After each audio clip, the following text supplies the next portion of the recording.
Welcome everybody, Film Fan 108 here to my Blu-ray pickup video for June of 2020, and it's gonna be a good one, guys, I swear.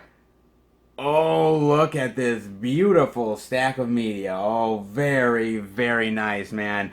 I got some really solid pickups for the month for sure, man. A lot of really great media to show off. So let's get into it, shall we? With the first title that I picked up, and that is none other than Primal Rage. Yeah, look at this, man. Man, I love that cover art, man. So good, man. God, so great, dude. I love really great cover art, dude. Now, this comes from Dark Force Entertainment. Now, when this got announced, a lot of people were actually really excited about this. And I had never heard about the movie. Now, for me, it's still really interesting because there's still a lot of movies from the 80s that I really don't know about, and a lot of movies that I'm still finding to this day. And it's always really great as a movie lover to feel like you're still discovering stuff. Because sometimes you think to yourself, oh my god, I've seen so many movies, and what's left to discover? Well, there's a lot of stuff to discover still, guys, and Primal Rage just proves it. Now, actually, this and the other three titles after this all came from Dark Force Entertainment. It was in one big package, but one of the highlights of getting this package was definitely Primal Rage, man. And wow, what a very unique and interesting title this thing is. So basically, it's about this college campus, and there's this sort of like lab animal baboon that's being experimented on for some sort of virus or medical cure, something like that, medical breakthrough. And it breaks out, bites somebody, attacks them, and suddenly that person starts to turn into this sort of like almost like raging beast like creature, you know, and it's sort of the rampage of the virus and the rampage of like of raging out on people and trying to contain this virus, and yet all of the cheesy 80s fun that goes along with it, man. And it is definitely 80s, man. I mean, the big hair, the pastel colors, oh man, all of the stereotypes, the horny jocks, the pretty boys, the nerds, the beautiful girls, all of the wonderful 80s goodness, man. Oh, baby. Dude, I had fun with this movie. I honestly had a boatload of fun with this film. Is it the best sort of, attack, raging virus film that you could find? No, it's not. There's a shitload of ridiculousness, over the top acting, cheesiness galore. All of it, guys. But I do have to admit, man, it was a hell of a lot of fun, dude. And I really love the makeup effects where it's kind of almost like their face is peeling, blood is all over them, their eyes are blood red. Like you can really see them sort of like, sort of like really raging out, man. You can really tell, dude. It was a lot of fun, man, and a lot of really sort of unique situations. I like the action of when these people are starting to rage out on whether it's sort of college students or the faculty, cops. I love that sort of like uncontrollable rage that they have. I thought that was really cool, man. I mean, look, at the end of the day, this movie is a cheesy 80s film, man. It's not to be really taken seriously, and I didn't even really take it seriously because I'm looking at sort of the cheesy clothing and the cheesy acting and the cheesy hair, and I'm like, it's sort of half serious with this virus stuff and the raging out, and at the same time, it's like, dude, it's the 80s, man. I mean, come on, dude. It's sort of full excess 80s, and it's fun though, man. It is a fun film, man. I'm glad I got to give it a chance. I really do enjoy it, and I really do like it. It's sort of yuppie culture mixed with a sort of 80s horror film. Very two different vibes, and somehow yet the movie works. I can't explain it, guys, but it is fun, man. I had a load of fun with this flick. Primal Rage was interesting.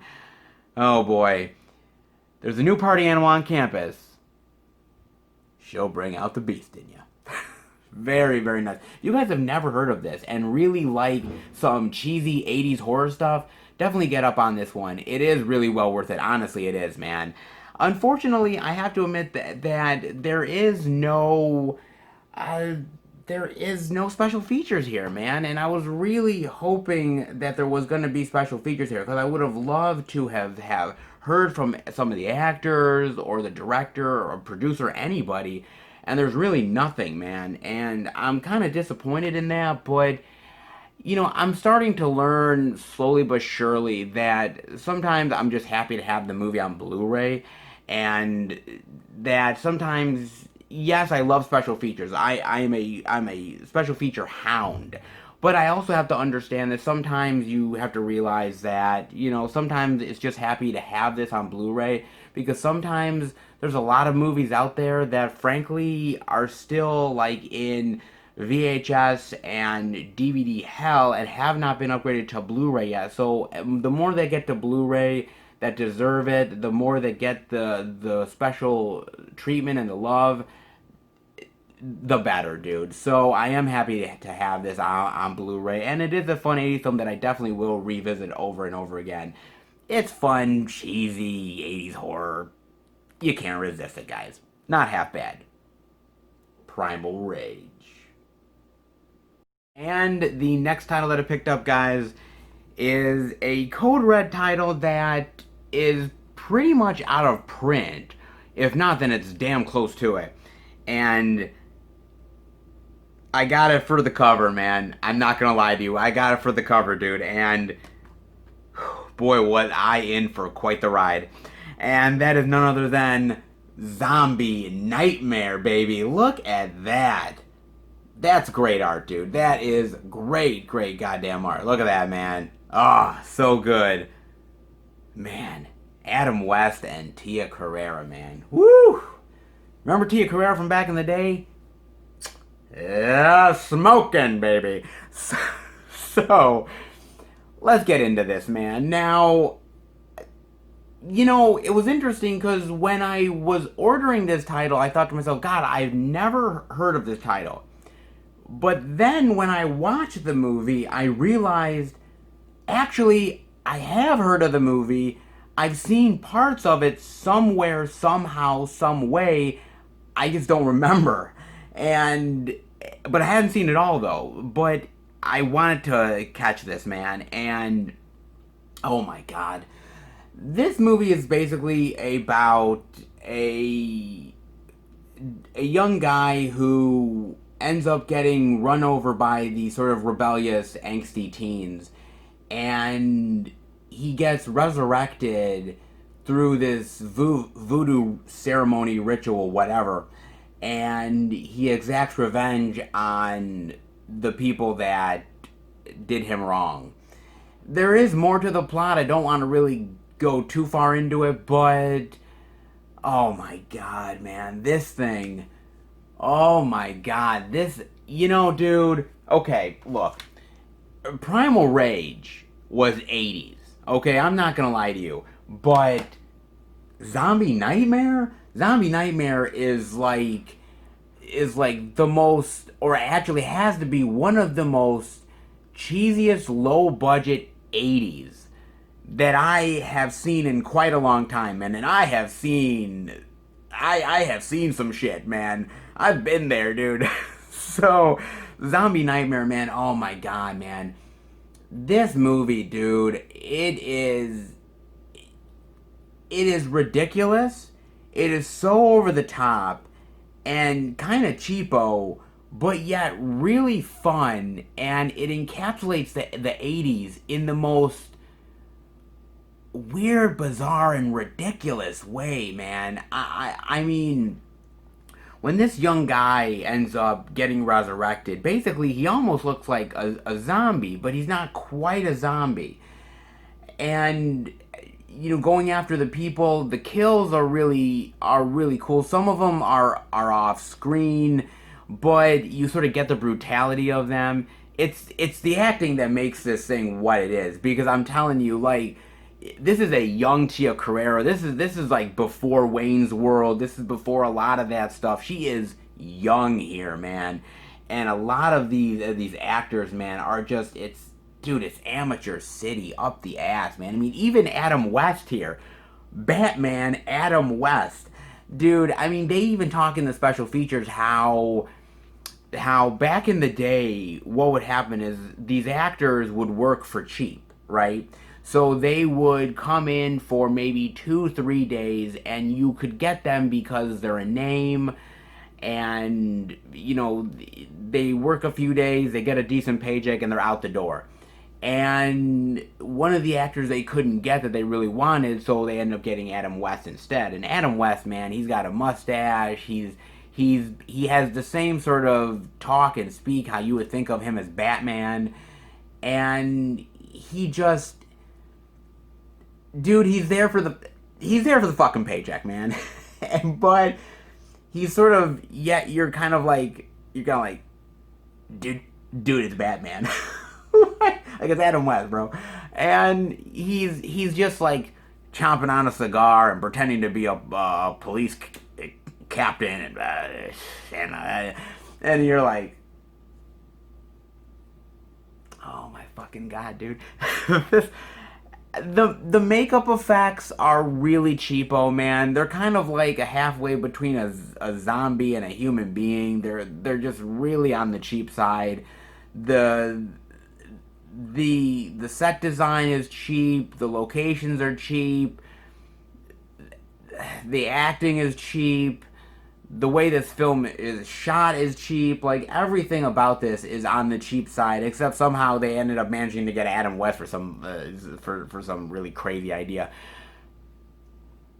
The only thing that saves this movie, okay, is the number one is the 80s nostalgia. Because now we're so far away from the 80s that I can look back at this film and kind of half smile and say, okay, man, this thing is really over the top and so fucking ridiculous. But yet there's a charm to it because it's 80s, because it's practical effects, because it's like, fake blood and fake makeup and, the fake scares and the over-the-topness. There's something about it that kind of feels genuine to me. That might sound really weird, guys, but it honestly does, dude. It kind of does, man. But the other thing that saves this movie is the soundtrack. Dude, if you are a fan of, like, the metal, like, hard rock days of, like, the 80s, dude, this thing, it has Motorhead, Pantera, Girls' School. I've never heard of fucking Girls' School. Thor. And crazy enough, like, Thor also plays the young guy who gets brought back from the voodoo ritual as well. Man, the soundtrack makes this movie, but outside of that, dude, this thing is an 80s, I don't want to say hidden gem, because that is so the wrong word, dude. It's one of those movies where I can look back on it and say, Zombie Nightmare could only be made in one goddamn era, and it's the 80s, and they pulled it off, and God bless their hearts and weird assholes, dude. This movie, I can't say I love the movie, but I can't say I hated it either. It's one of those movies where you just watch it and you shake your head saying, man, this movie is one of a kind. Yep. Oh, wow. That being said, guys, there's a lot of special features here, man. Code Red went out of their way with the special features, man. You have an on-camera interview with Jack Bravman, who was actually the director here. This guy he's just an easygoing dude. He understands what movie he made, man. It ain't a fucking masterpiece. He gets it, dude. You have an audio commentary with the writer, one of the stars of the movie, actually a couple stars of the film.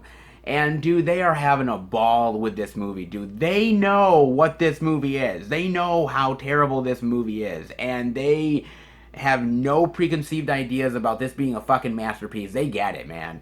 And they're having fun, blasting the movie, but yet talking about, how much fun they had at the same time. It's a good one, you guys.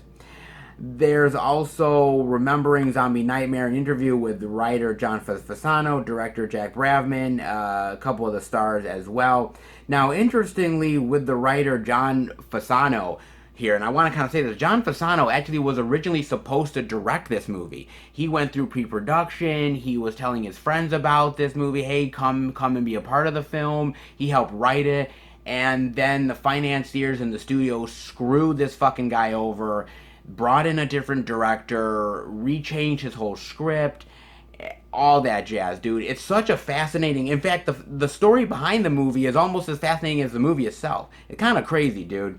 But it's a really fascinating, man. And you also can watch it in a bucket list theater mode, which is kind of like this horror host introducing the film and then sort of giving cool, like, little factoids about the film as well. Really interesting stuff, man. But this movie, dude, I love the 80s, man. I love the 80s because of the access and the colors and the big hair and the weird outfits. And this movie is just a really cool little time capsule for Adam West and Tia Carrere, two actors who were very sort of in certain wavelengths of their career. Adam West, who was more on the downside, and Tia Carrere, who would eventually be on the upswing. It's a cheapo film, but great metal music, and just the 80s nostalgia, man, is just dripping on this thing. Like, holy hell, dude. So fascinating and so interesting and so goddamn weird and over the top. But God bless it, dude. Give it a look if you like 80s over the top, but be prepared. Zombie Nightmare. And the next pickup that I got, guys, is another Code Red release, and I believe this one is close to being out of print as well, if not completely out of print, and that is none other than Mutant. Okay, so I've heard about Mutant. I've heard people talking about Mutant. I never actually have seen this movie, and I was really intrigued by the cover of this film. Now, look at this, man. When you hear the name Mutant, and when you see the cover, it kind of brings out, oh, this is some sort of, like, alien invasion flick, or it's some sort of, like, some sort of aliens taking over people, whatever. You would be beyond wrong, man. You would be so fucking wrong. And I was fooled, too. Basically, the movie is about these two guys, these two brothers, who come to this small town, and they're in the middle of what's really going on, which is that there is this company, this evil company, that is dumping toxic waste within the town. You remember that whole 80s thing about toxic waste, right? The evil toxic waste. And it's turning the people in the town into these, I guess the best way I could describe it is sort of these sort of contaminated, mutated zombies. So when you look at the cover has nothing to do with the actual fucking movie itself. Look, man, it's not like this is the first time the marketing would ever fool us, because it happens all the fucking time, man. But you look at that cover, and I tell you the synopsis, and they are way off, man, in a big bad way, dude. Now, look, regardless of that, it's still a really fun movie, man. And I still really enjoyed it. Now, when I say that they're sort of mutated zombies, I can't even really say they're zombies, because they don't really eat people. They're just trying to contaminate them and trying to basically turn them into to them. Because if you kind of look at them, and I'll kind of show you on the backside here, they I mean, they have zombie-like look to them, but they're not exactly zombies in the traditional sense. But I kind of like the makeup though. I mean, the makeup is really simple and yeah, really effective with sort of this almost like gray palish look with sort of like the black circles around the eyes. And if you notice right over here that their hands have this sort of almost like slit in it with like yellow because their blood is actually not red, their blood is actually turned yellow due to the toxic waste. So actually it was a clever way for the filmmakers to actually like get around the whole blood aspect of it, to actually turn their blood into a different color. Kind of cheap, but yet kind of clever at the same time. I do think the movie is fun. I like the sort of quote unquote zombies here. I like their look. I like when they attack. They're really like, they're not, I mean, they're slow moving, but they're also like really coming at you and really wanting to infect you.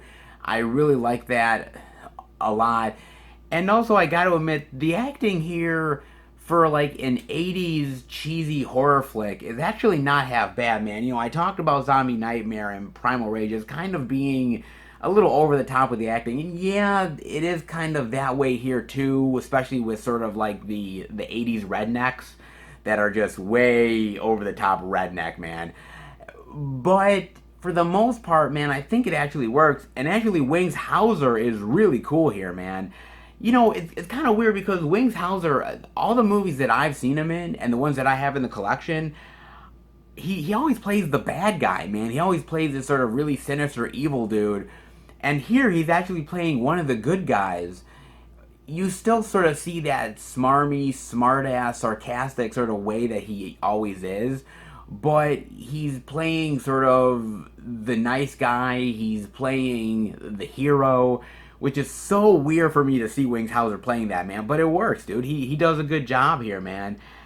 Ah, you know, I think this movie is kind of deceptive with the cover art and the plot. And I think a lot of people, I think when they go into this film, I think they look at this and they are very disappointed in what they find. But, you know, when I found out what was really going on, I kind of went with it and I had a really good time with this. It is kind of slow moving and it takes its time getting into stuff. It's not like fast paced like 80s horror stuff usually is. But at the end of the day, I had a good time with this and I actually was really interested in the characters. I like them. I sympathize with them. I like the simple but yet effective way that the quote unquote zombies looked. I thought it was a fun one, man. I mean, it's not the most best 80s horror flick you're ever gonna see, but I thought for this movie, when I was gonna go in thinking this movie was really gonna be crap, I honestly was pleasantly surprised by this film. I really honestly was, guys. It's not half bad, honestly. Better than I actually was gonna give it credit for, man. She's pretty decent overall, actually. And actually, a lot of special features here, guys. So you get an on-camera interview with stars Bo Hopkins and Lee Montgomery. And they talk about their overall careers, but they talk about this movie and starring in it and sort of the cheapo way that it was shot and dealing with the actual, like, you know, zombies itself and, you know, acting on film versus what people are doing nowadays. Kind of an interesting, actually, interviews. You also have an audio commentary with star Montgomery and director John Bud Cardos and producer as well. It's a really good audio commentary. Look, they know what this movie is, they get it, but at the same time, you can kind of understand where their intentions were and the budget and what they could accomplish and what they couldn't. It's actually not a bad audio commentary, man, and you get original trailer as well. Look, man, I hate to say it, but it really is the truth, man. There is a lot of movies out there that when you look at the cover and then when you see the movie, they're completely two different opposite things, man. And I see it all the time when I go into Walmart and when I go into these places, dude. I see it constantly, and you think to yourself, you're like, well, fuck, man, like it's really deceptive, and I get that, but I would say go in with an open mind, dude. Honestly, go in with the best open mind possible, because I think if you get past a little bit of the slowness and the fact that it's not actually like weird alien mutant people, it's honestly pretty decent. Now I'm kind of shocked by that, but it was a pleasant surprise, man. It was a blind buy, but one, honestly, now I'm actually kind of happy that I took a chance on. Not bad, guys. Definitely give it a look, man. Mankind's deadliest threat will not come from the skies. Well, not according to the actual cover. Still give it a look, though. Mutant. And the next pickup that I got, guys, is the last from the Dark Force package, and we're back to some Fulci goodness. And that is none other than Voices from Beyond, man. And look, I had not heard of this movie. I did not know anything about this film. However, it's Fulci. And if you guys have been keeping up with the Blu-ray pickup videos over the course of a very long time, you realize that I have been on the hunt for all Fulci. And I am slowly but surely making my way towards that goal, guys. And when I saw this, I had to get it. And I believe this is actually another one of those Code Red out of print titles. So it's like, boy, I better snatch this thing up while I can, man. Now, this movie is really fascinating because basically it's about the character of Giorgio. Now, Giorgio actually, he dies. And what happens is that you realize that maybe his death was not of his own doing. That perhaps one of the family members might have ended up killing them and planning it like it was accidental.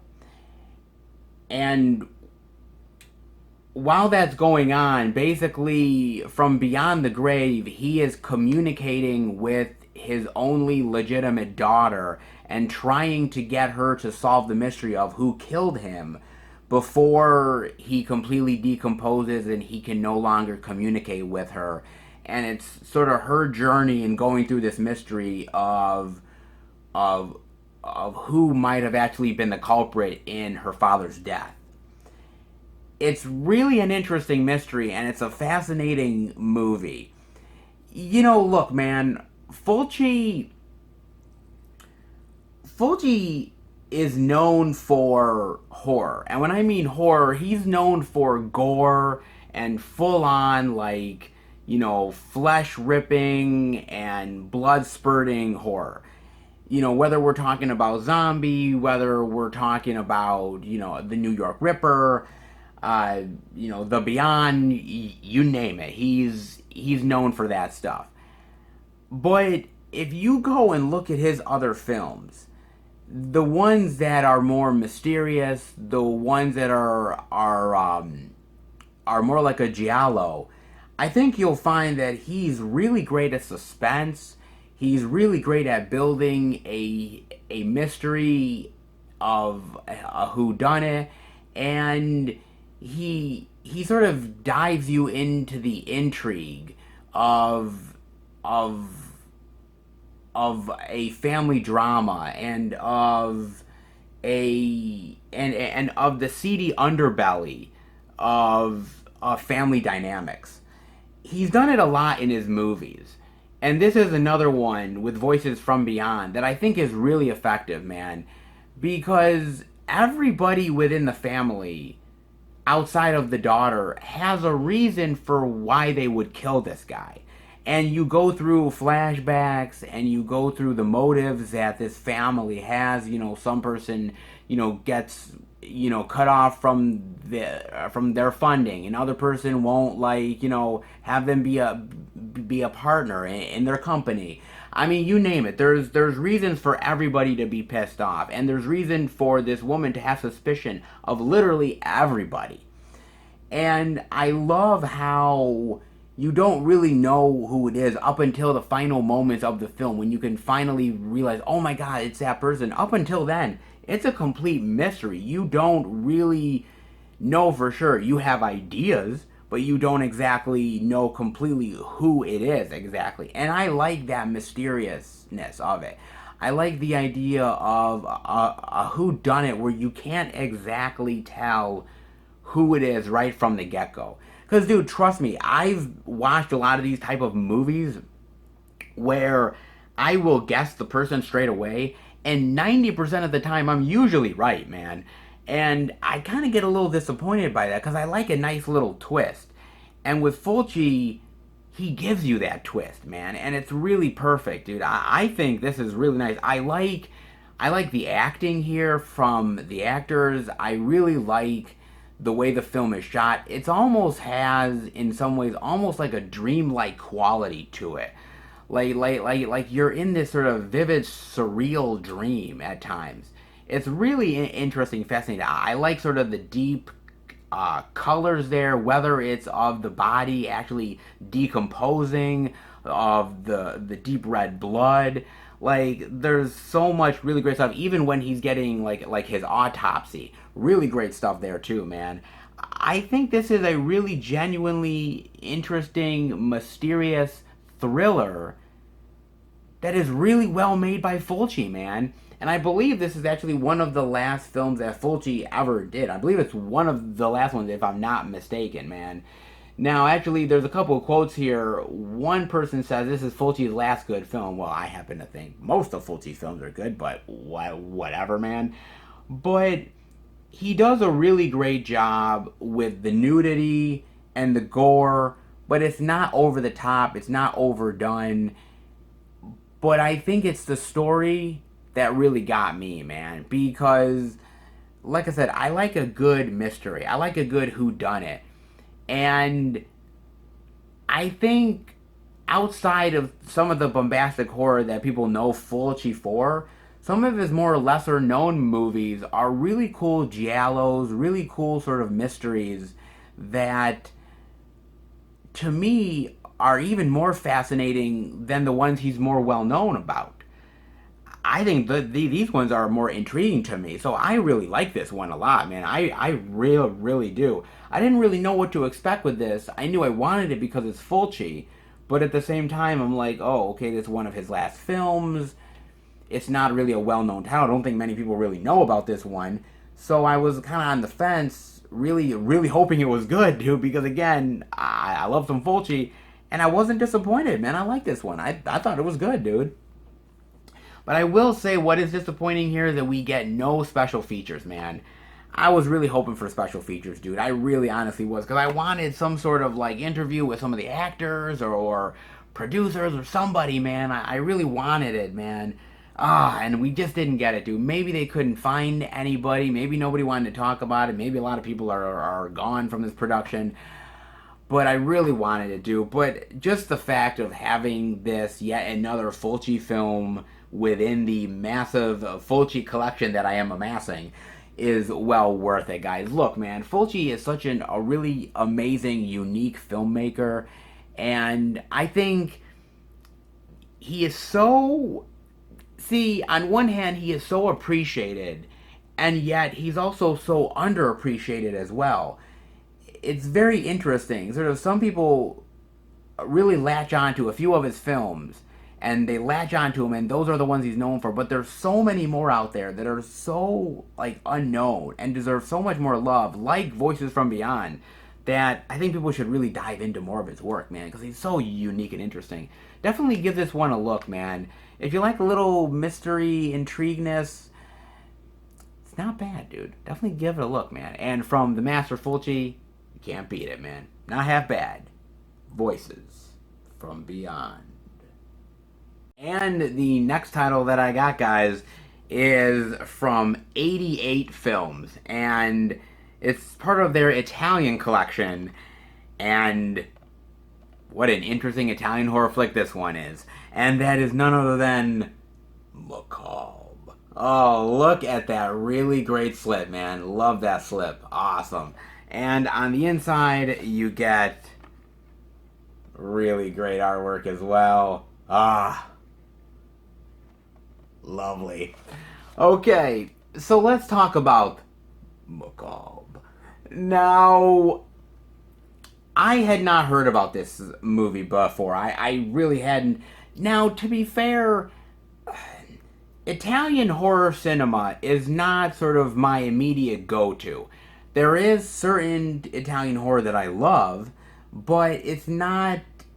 I can't say I love everything Italian horror, because some are really good and others are just. I could take it or leave it. But I wanted to check out Macabre because of Lamberto Bava, baby. Now, Lamberto Bava directed a really great movie from the 80s, a really great horror flick that I really love, a zombie cult classic called Demons. Well, it's technically not even zombie, but, well, it's kind of demons, but kind of zombies. It's kind of confusing. But it is a fun flick, man. It is a fun 80s flick, and I really like that one a lot. But that's the only movie that I've ever known Lamberto Bava from. So I decided, I was like, okay, I'm gonna give this movie a chance. And actually, this is Lamberto Bava's first horror film, and I believe his first film in general that he actually ever directed. So I wanted to give this one a look, man. And basically, this movie is about this woman who, after she deals with some tragedy in her life, and I won't really give away what that tragedy is, she ends up really losing it. She goes into this mental facility, and she is no longer really wanting to be with her husband, and she has gone through a lot of trauma and pain in her life. At the same time, she used to have this affair with this guy to try to cope with things, and he has kind of passed away at this point, and once she's out of the mental facility and everything, she goes to stay with a friend of hers, and her friend is completely blind. He's just living on his own, and she's trying to recover, and she's trying to get back to a life, but yeah, things are going on that are very mysterious that is going on with her. Like, the blind guy at night is hearing her moaning and hearing her. Seems like she's having sexual interaction with her former lover, yet he's been dead for a long time, and other really weird things are happening as well, and it's just sort of the mystery of what's going on with this woman and what her true intentions are. I won't give anything away other than that, man. I really won't. It's an intriguing tale. It's a movie that really takes its time, dude. It's not a movie that rushes. No way, dude. This movie is one of those slow burns, and I will admit the slow burn does pay off, but you're gonna have to go with it, man, because for a while you're sitting there thinking to yourself, I don't know what's happening here. I have an idea. I'm pretty sure I might be right, but they're not really giving away much information, and you're just slowly going along with this blind guy in this house and his experiences with this woman, and is this woman nuts? Is she sane? Is her lover come back from the dead? Is she faking it? What the fuck is happening here, man? And it's just that intrigue that goes throughout the film, man. And I thought it was pretty well done, to be honest with you. I mean, it's not the most suspenseful movie of all time, but it has its good moments. I like the acting here, I like the intrigue, I like the mystery, and I like how you can't trust what's going on. Like, you can't trust the woman that may be out of her mind. You can't trust the blind guy because you don't know if he's going out of his head. You even have the woman's little girl who comes over, which is, she seems like she is like way too happy for her own good and very weird and bizarre, man. And you're like, well, this is a little girl. I don't even know if I can trust what she thinks, dude. Like this movie kind of messes with your head, man. And so it's not until the end of the movie where you really kind of understand what's going on. But that being said, there's a scene that right before the credits that happens that kind of makes you rethink everything that you've seen before. So you're like, what the fuck? You're like, wait a minute. I thought I knew everything because you told me, and then the last shot is like completely changes everything I knew. So he's not dead?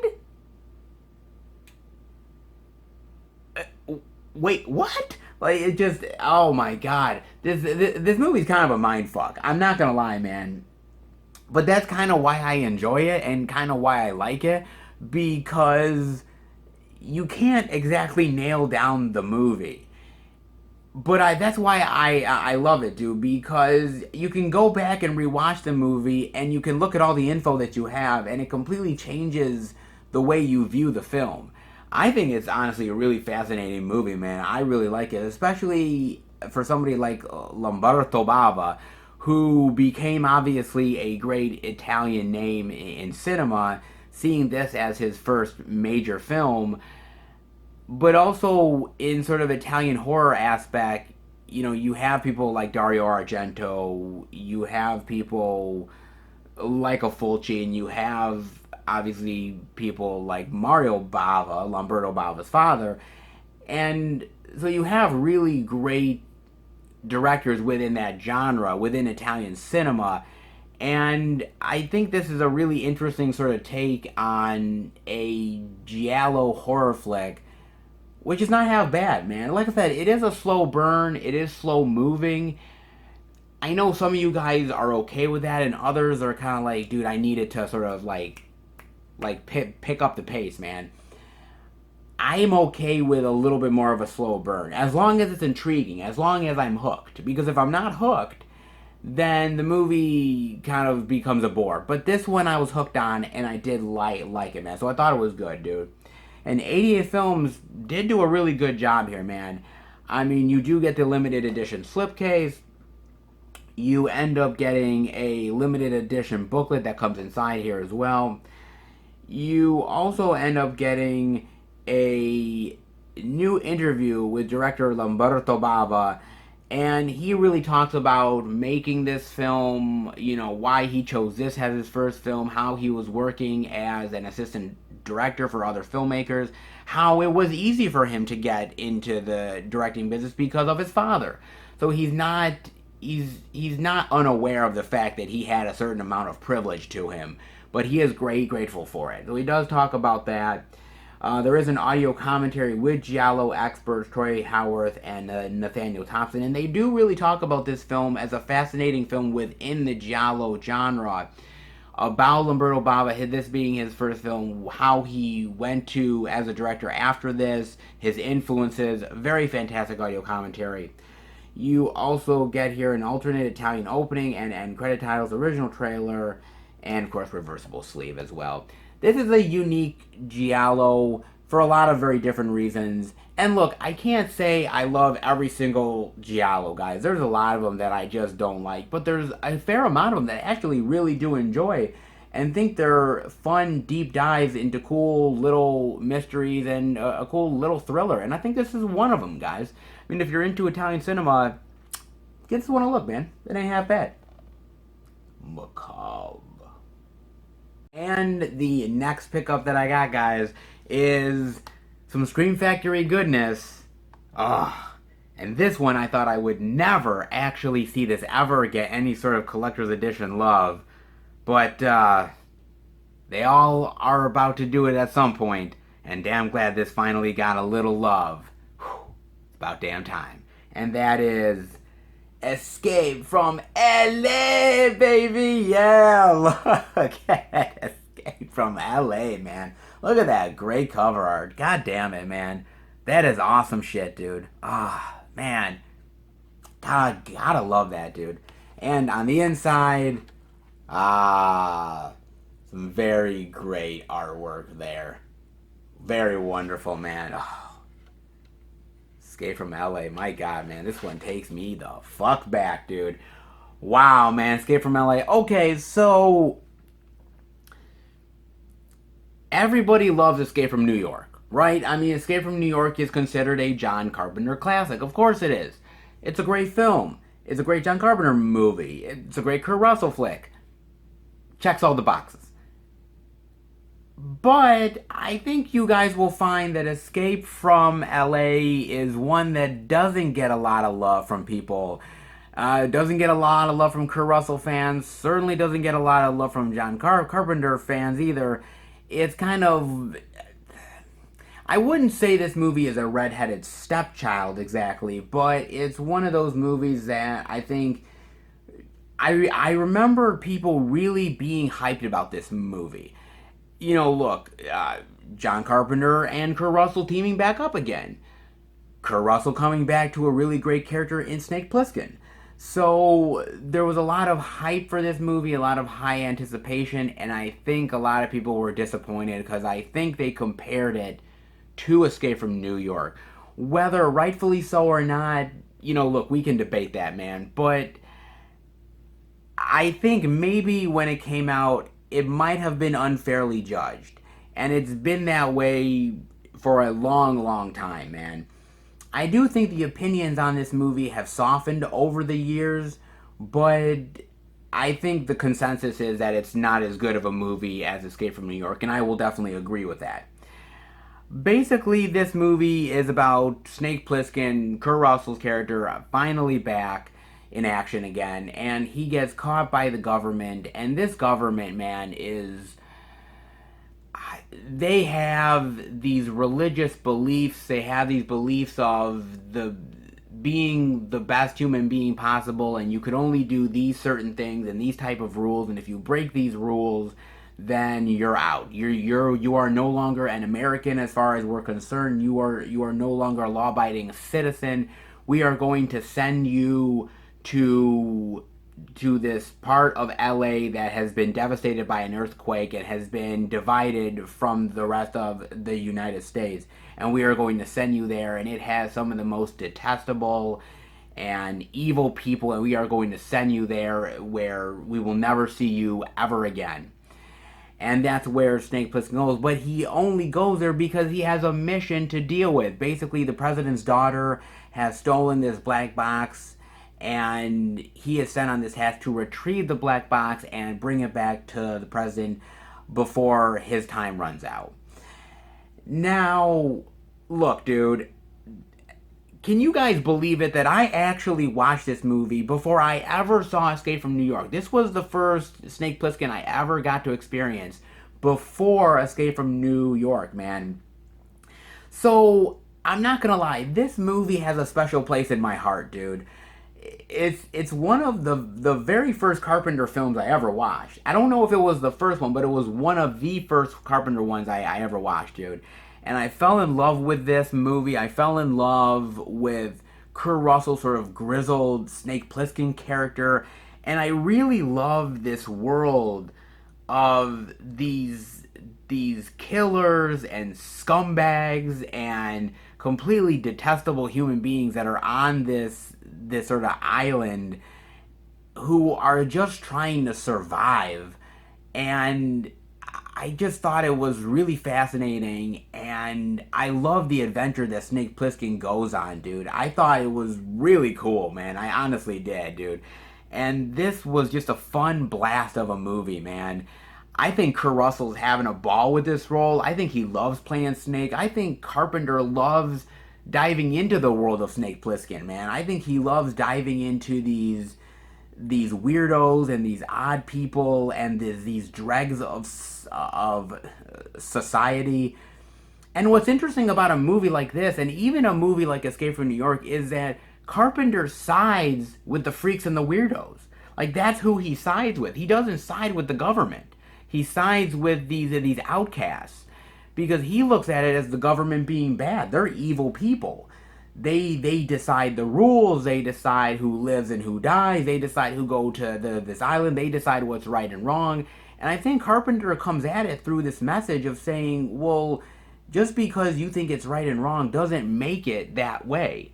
There's so much gray that you can't just see it in black and white. And I think that's why I love Snake Plissken as a character so much, because Snake doesn't see it as good versus evil.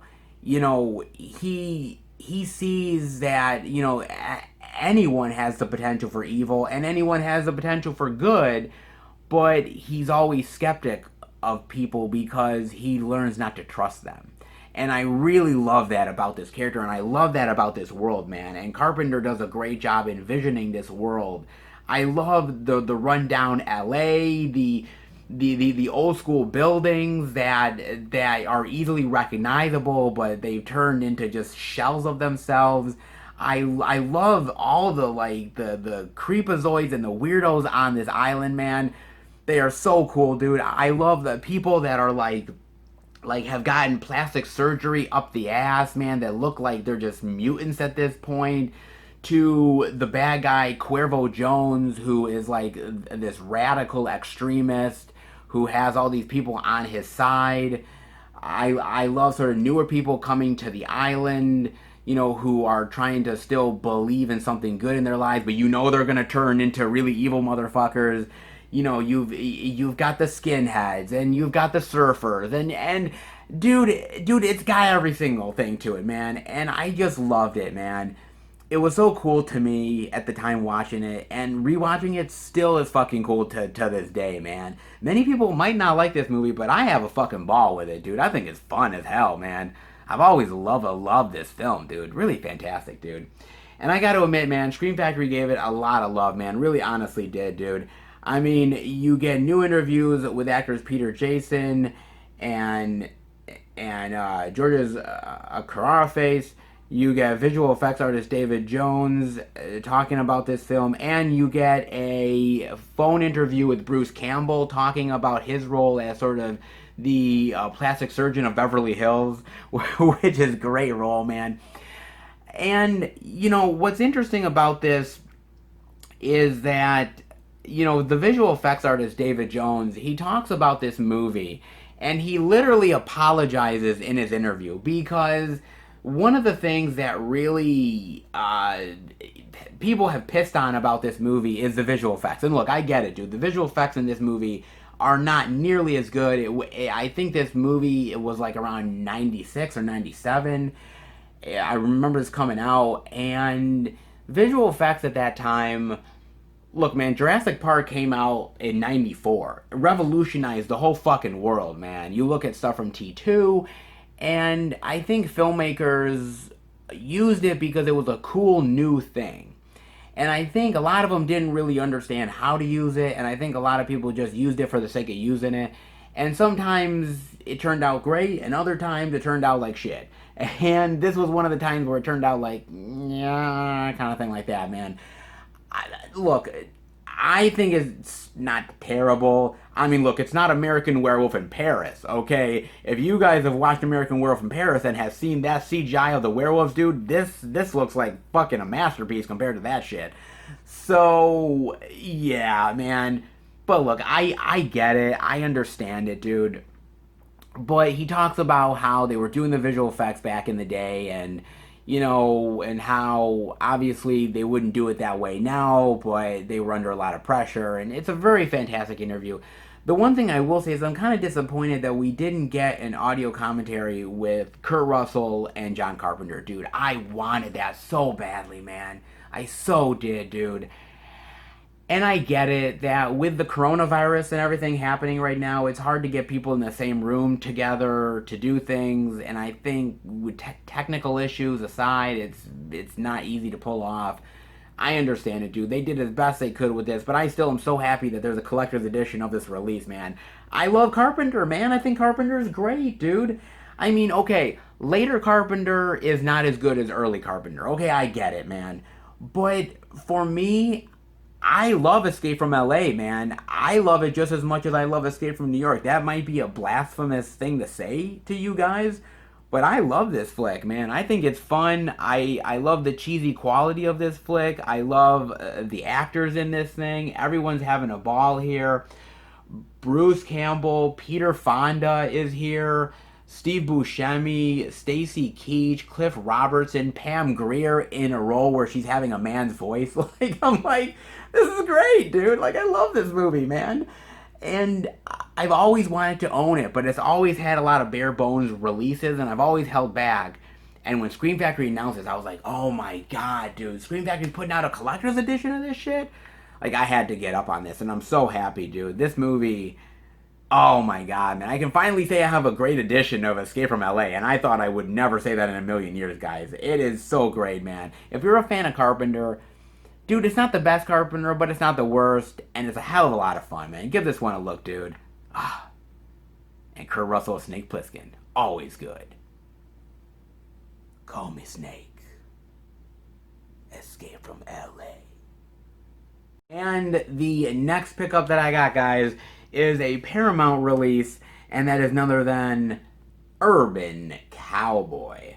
Look at that. Really great artwork, man, with sort of John Travolta just laid back, chilling. Now, actually, he's supposed to have a beer in his hand, and they digitally took away the beer. I don't know if it was going to offend somebody or something. I mean, it's just a beer, but whatever. They took it out, but he's still chilling, relaxing, and of course, the same artwork on the inside as well. This is the 40th anniversary edition of Urban Cowboy. My God, man, 40 fucking years.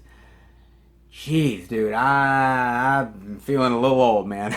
So, wow. So let's talk about John Travolta. Okay, and I really hate to say it, but John Travolta is really kind of considered a joke nowadays, man. He really is. I mean, if you've seen a lot of his recent movies, man, a lot of them are just not good, man. And I'm being nice, dude. They just really aren't, man. And he's kind of fallen off the wagon as an actor. But a lot of people, and myself included, really more remember the good old days of John Travolta, man. I mean, and I'm talking about, like, Grease, and I'm talking about Blowout, The First Look Who's Talking, Pulp Fiction, Face Off, hell, the TV series Welcome Back, Kotter. That's good old John Travolta. Those are good old days, man. And I consider Urban Cowboy one of those good old John Travolta movies, man. It's classic John Travolta. And I first saw this movie on VHS way back in the day when I was a kid, man. So I don't know how you guys found it, if you ever found it, but I found it through the old school way, man. VHS, baby. So this is how I found John Travolta. Other people found him through Grease or Pulp Fiction or Face Off, but the first time I really found Travolta was through Urban Cowboy. Now, basically, Urban Cowboy is about Bud, who comes to the big city, spends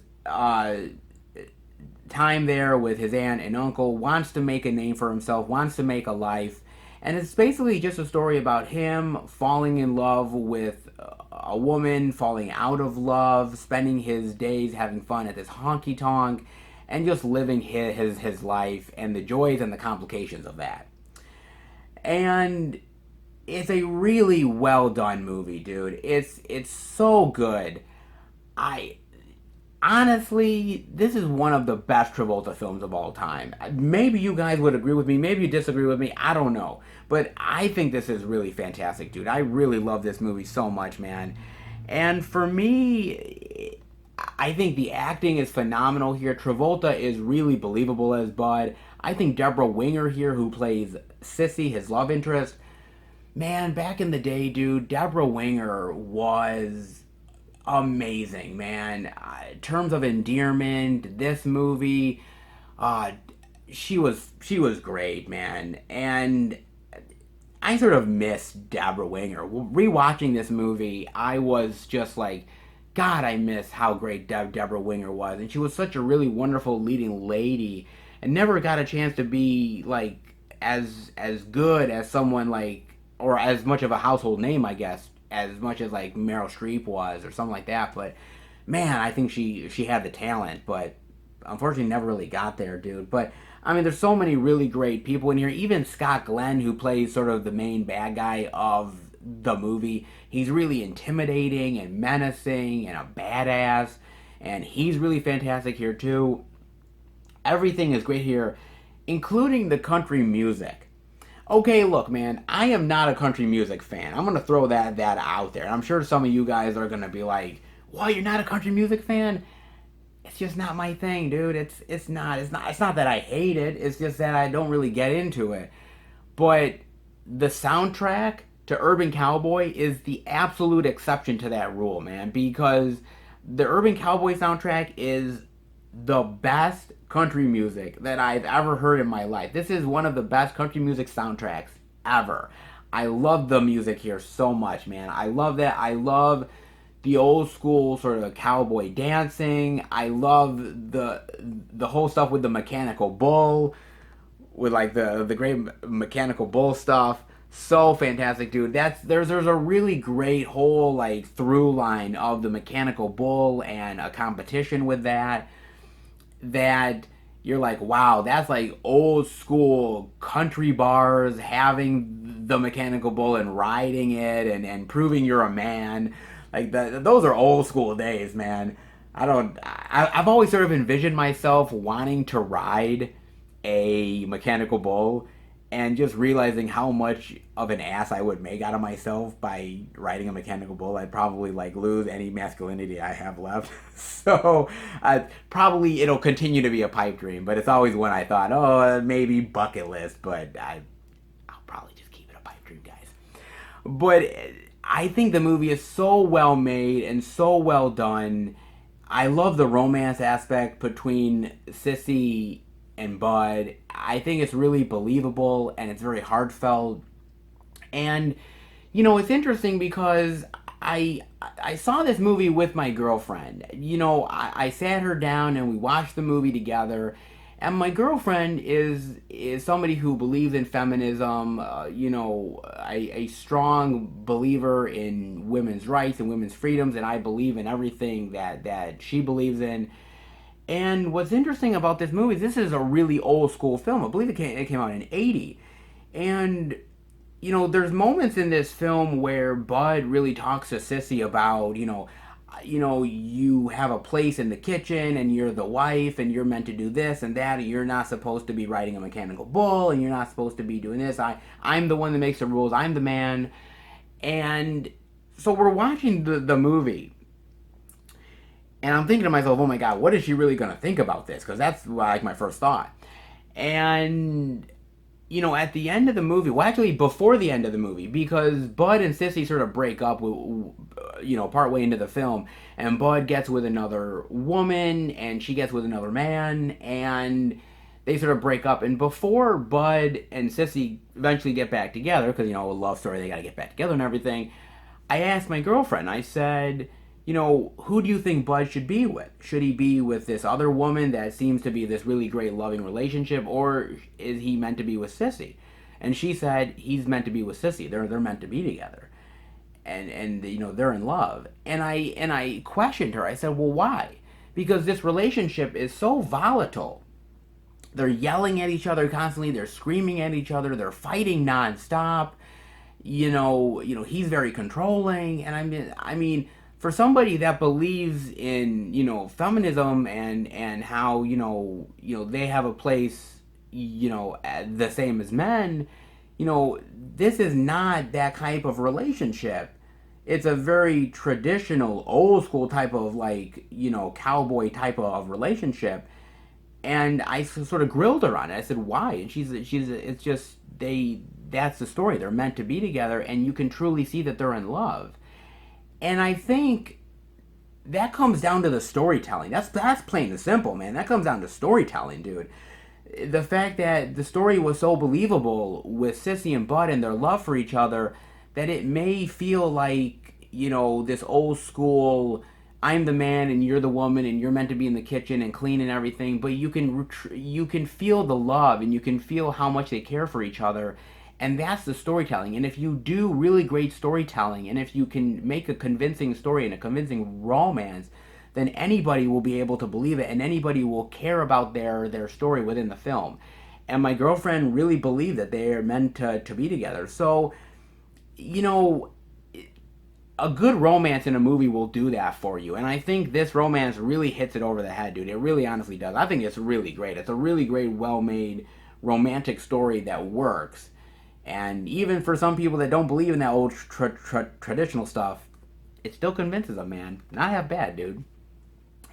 And there's a few interesting things here. You have outtakes, rehearsal footage, deleted scenes, and all this stuff is really cool. Rehearsal footage of them with the mechanical bull or dancing. The deleted scenes stuff, which is really cool. A lot of it is in Gillies, which is really great as well. A lot of it, to be honest with you, didn't need to be in the film anyways, but it was really fascinating to see it. You also get here good times with Gilly looking back at Urban Cowboy. And what I didn't realize was that Gilly's was actually a real place. It was a real country western bar. And, you saw all that stuff with the mechanical bull and the dancing and the whole bar structure. That was all real, man. That place was full on real, full on functional bar. And the guy, one of the people who owned it, actually talks about the movie here, talks about them shooting the film, how the bar got famous because of Urban Cowboy. And it's a really fascinating interview with this guy who talks about the history of the bar and the history of the bar's association with Urban Cowboy. It's really fascinating. The bar, the one of the things about this movie is the bar itself is so awesome, dude. The bar is like a character within the movie. You go to the bar and it's a honky tonk and you're dancing and the beautiful women and all the old style cowboy stuff, and you're like, dude, I am not a cowboy to save my fucking life. I am so not a cowboy, dude. But there are moments where I think to myself, like, dude, I want to go back to those old school days and go into that bar and have fun, dude. And Gillies is one of them, man. This movie is so nostalgic to me for back in the day watching the VHS. To looking at old school John Travolta, old school Deborah Winger, seeing the great like country western Gillies bar. It all is cool, dude. It all is fantastic, and I love it so goddamn much, dude. Man, this movie takes me back. It's so fantastic. It's one of the best old school John Travolta films, and you guys definitely gotta watch this, man. I love this movie so much, and finally have it on Blu-ray, and I've never had it on Blu-ray before. So good. Definitely give it a look, man.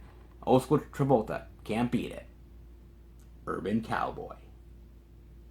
And the next pickup that I got, guys, is actually a release from AGFA, and it's a movie that I know about, but I never got a chance to actually watch before, and I finally decided to pick it up, and that is none other than Effects right here. Interesting cover art. Not half bad, man. Now, this movie came out in 1980. Now, what's fascinating about this film is that actually it's made by a lot of people within George Romero's inner circle. John Harrison, Joe Pilato, Tom Savini, people like those who have always been a part of George Romero's creative team one way or another. And this is sort of a sort of low budget, almost like considered like a found footage flick. Not really, but it has that sort of flavor to it. It's basically about these group of filmmakers who are making this sort of low budget horror flick. And what ends up happening is that all around them there is all of these sort of incidents and accidents with the crew members that is happening. People mysteriously disappearing or getting hurt or injured. And is it the filmmakers who is going out of their way to do this to the crew? Is it just accidental? Is there killers on the loose? Nobody really knows, and it's that mystery that kind of goes throughout the movie. It's not a bad film, and I really do enjoy it. It is definitely low budget. It is definitely sort of do-it-yourself type of filmmaking. I enjoyed it basically for the acting, man. The acting here is great because you're going throughout the film, and again, this is, again, kind of like Macabre, is a very slow burn, man. It's not a fast-paced movie. It takes its time. It dives into the mystery slowly but surely. And you're left sort of wondering what's going on, and and you know whose real intentions are on the up and up.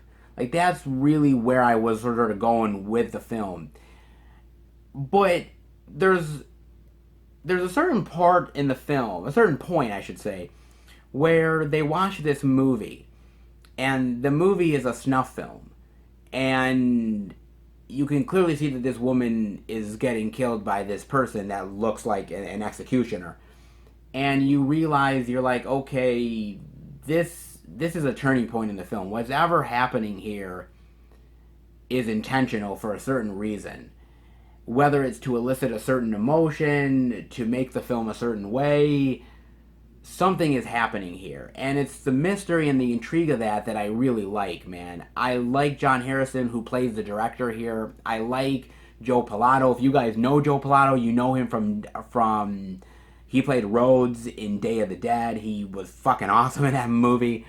Here he plays, one of the crew members who is either slowly losing his mind or realizes that there's something going on and wants to get the hell out of there. He is fantastic here as well. I like the movie overall. It's not very bloody. It's not very gory. It has its suspenseful moments. It's a thriller in a lot of ways. It's low budget, dude, okay? It's a low budget flick, but I really like it. And I think it's a fun little flick, not only about filmmaking, but it's almost like a fake documentary about a horror film within a horror film. I guess that's the best way to describe it, man. It's really unique. It's a unique movie for a lot of ways, for the sort of actors and filmmakers within George Romero's inner circle to make this film, how George Romero helped make it with sort of some of the funding that he had, and it's kind of a forgotten movie in a lot of ways because nobody really talks about this movie. Not many people even remember it. When you think of Tom Savini, when you think of Joe Pilato or John Harrison, you're not thinking of effects. You're thinking of, Dawn of the Dead, Day of the Dead. You're thinking of other Romero films that these people have been a part of. And I think effects is a cool little gem within that time period where all of these people were working together and all these people were being really creative and having fun. And that's what the film feels like, man. It's a cool little time capsule of a time period that we'll never see again, dude. You can't make a movie like this anymore, because when I look at this movie, I could see how somebody could almost think that this movie is real. Like, you're looking in the lens of filmmakers who are filming a horror film, yet are in one themselves. You just can't do that nowadays. This was the day before the internet, before spoilers were out there into the world and people knew every little aspect of every little thing that was going on with the production. This is kind of intriguing in that way, man. Is it the best horror film? No. Is it the best low budget horror flick? No. But it's a cool little time capsule that I really did enjoy, guys. So it's not half bad, man. You do get here After Effects documentary with a commentary track as well. This is an amazing documentary. It's so involved, talking about everything from how they got the money to make this film, how they ended up getting all of the actors and people involved, the release of the film, how a guy became forgotten, the fun on set, everything. It's a very involved documentary, really fantastic. You also get early short films from these filmmakers. You get an archival commentary track and liner notes as well. A lot of stuff to dive into. Dude, it's if you love the George Romero days and you love seeing all of these filmmakers and these cool artists coming together, After Effects is one of those cool little pieces of cinema that is one of those art house gems that is, I think, worth exploring, man. It's not the best, but I think it's a curiosity worth giving a chance to. And I'm definitely going to keep it in the collection, man. It is definitely worth it to keep, man. It's interesting. I enjoyed it. Effects. And the next title that I picked up, guys, is an Arrow video release, and that is none other than The Passion of Darkly Noon right here. Look at that. Really great art slipcover there. Nice, not half bad. And on the inside, ooh, look at that. Menacing Brendan Fraser. Very nice. Very nice indeed, man. Now, I had never heard of this movie. The reason why I wanted to pick it up, because Brendan Fraser, Ashley Judd, and Viggo Mortensen is in this flick, and they're working together, and I'm like, wow, that's an interesting trio, and I'm like, I've never thought I'd see the day that all three of those are acting together, so I definitely got to check this one out. And also, the movie's directed by Philip Ridley. Now, you guys might not know Philip Ridley right off the bat, and maybe never, but he directed a movie that is kind of considered a cult classic in many ways, and that's called The Reflecting Skin. And The Reflecting Skin is with Viggo Mortensen again with him, and it's sort of about this young boy who thinks this woman is a vampire, and her brother is kind of with him, and he's sort of falling in love with this woman, and it's not a vampire tale, it's more within this own child's eyes of thinking it, but it's a story that's built around that, but it's a story about like death and destruction and finding yourself, and it's an interesting film. But I kind of know that film, and I've watched it before, and I was like, okay, this one is directed by him, and I've never seen this, so I had to pick it up. Now, this movie is about this young man, played by Brendan Fraser, who there is something traumatic that has happened with him. His parents have died, his religious community has died. It's sort of almost like a Waco-style incident that happened. And he's the last survivor of it. And he's found on the side of the road, almost practically dead. And this kind woman, played by Ashley Judd, takes him in and cares for him and nurses him back to health. And he ends up actually really kind of falling for her and really liking her. And realizing that the real man that she cares for and loves, played by Viggo Mortensen, comes back, and it's his sort of struggle of trying to accept that, and yet there's people around that are trying to make it out that Ashley Judd is this evil person that is manipulating him and manipulating others, and he's got to sort of sort out what the truth is and what's fact versus fiction, and all the while he's trying to sort of keep his sanity at the same time. This is a very interesting movie, man. This really is very interesting. I really like this movie. It brings up a lot of really interesting aspects of what you believe in, your faith, how faith can be manipulated into turning somebody evil, and how lust can turn any man against another. Very intriguing ideas, very intriguing thoughts, and I think the movie does a good job with putting all the pieces together. And I look at the movie and I feel so sorry for Brendan Fraser's character, man, because on the one hand, you know, he's so confused. He's so confused as a young man who, you know, has just lost his parents. He's very religious, believes in his Christianity faith, believes in the Bible and everything the Bible has to say. And yet at the same time, you have Ashley Judd, who is kind of tempting this guy. She's kind of tempting Brendan Fraser because she's lonely. She has nobody else. Her boyfriend is gone and not there at the moment. And then when he comes back, suddenly she's kind of distant with him and she's more involved with that guy. And Brendan Fraser sort of is confused by this. He doesn't understand. He's never had these feelings before for a woman. And is he being manipulated? Can he trust her? Like there's so much here to dive into. And it's such an intriguing story.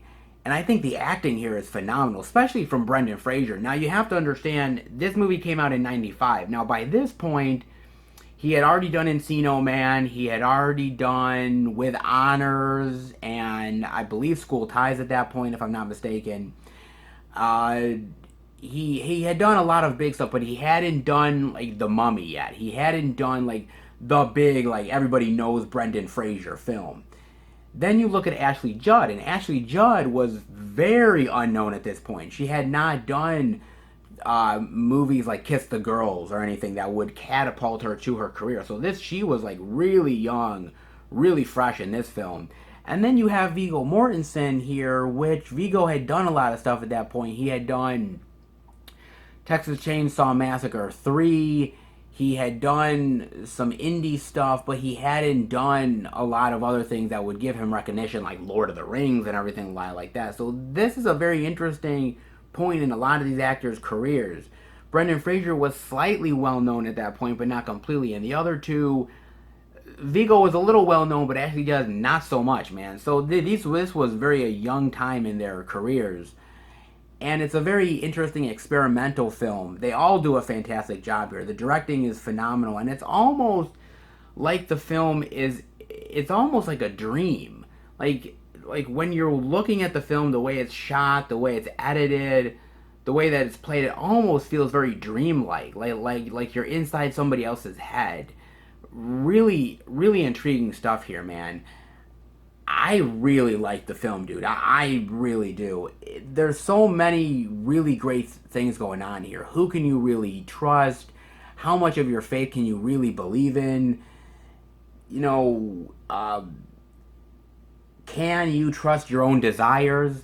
Like, there's so many things here to chew on. And I was left with the film, on one hand, feeling sorry for Ashley Judd because she didn't mean for any of this to happen, but feeling so bad for Brendan Fraser's character because I feel like he's so naive and he's so childlike and he's been so sheltered in his life that when he's finally shown some of these emotions and some of these things, he just doesn't know how to process it. And he's never been given that opportunity, and it just confuses the hell out of him. There's a lot here to really like, man, and dive into. And I thought it was very beautiful, very haunting. It has really great thriller aspects. It's very suspenseful. I really enjoyed this one quite a bit. And I really got to appreciate Arrow Video for putting out a movie like this. Because to be honest with you guys, like, this is not a well-known movie, okay? I don't think many people know about this film. I certainly didn't. I gave it a chance, but it's one of those films that I'm really happy that I did, man. It went down some interesting rabbit holes. But I was fully intrigued with it, man. I enjoyed it all the way through, dude. Not a bad movie at all. Really interesting. It deals with a lot of Christianity faith stuff. If you're okay with that and love these actors, it's well worth at least a dive, man, to give it a look, man. Not bad, dude. And Arrow did a great job with the features, as usual, man. You have here a new audio commentary with writer-director Philip Ridley. And this guy, man, he's honest, dude. He really talks about the themes of this movie, how this movie got made, you know, why he chose the actors that he did, the reception to the film. Talks a lot of great commentary, man. You have here isolated score track. You have Uh, Never Heard, Extended and Unused Cues, and two songs from the film American Dreams, a new visual essay by James Flower on Philip Ridley's first two films, Eyes of Fire, a newly filmed interview with the cinematographer, Sharp Cuts, a newly filmed interview with the editor, a newly filmed interview with the composer, an archive featurette from 2015 featuring Ridley and star Viggo Mortensen, demos of the music score, theatrical trailer, and much more. A lot of stuff to dive into, man, with this, and very great special features, dude. Now, interestingly, Philip Ridley actually has only directed 3 films in his entire career. Reflecting Skin, this film, and another film with Jim Sturges. He's not like a major filmmaker. He does a lot more plays and a lot more intriguing stuff like that. He doesn't really do movies, but you know, for a guy who's only directed 3 films, he has a great style and a unique sense as a filmmaker, and I consider this one, I think, out of the 3, I think probably could be probably his best film, man. It's not one that people know very well. It's not a well-known film, but that doesn't mean it's not worth giving a chance to. Definitely look into this one, man. Very, very intriguing and worthy of at least a chance to look at it. Not half bad, guys. If you like these actors, man, give it a look. Not half bad. The Passion of Darkly Noon. And the next title that I picked up, guys, is one of the new releases that came out for June, and it's one I definitely want, because I really thought the movie was pretty damn cool. And that is none other than The Hunt. And look at that great cover, man. I love that cover, dude. Oh, man. Only designated people may be hunted at the manor. Great cover, man. I like that shit. Of course, the same on the inside as well, guys. So, you know, this movie was high on my list to want to check out because this movie was supposed to come out last year. It was supposed to come out in the fall of last year.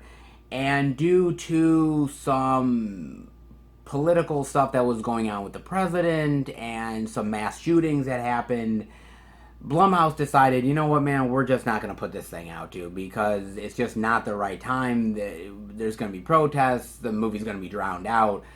We're not going to do that. And what ended up happening as a result of that was that people were actually really intrigued by the movie at that point. People were actually like, oh my God, I kind of want to know more about this film. What's going on with it? And I think the hype started building for this movie.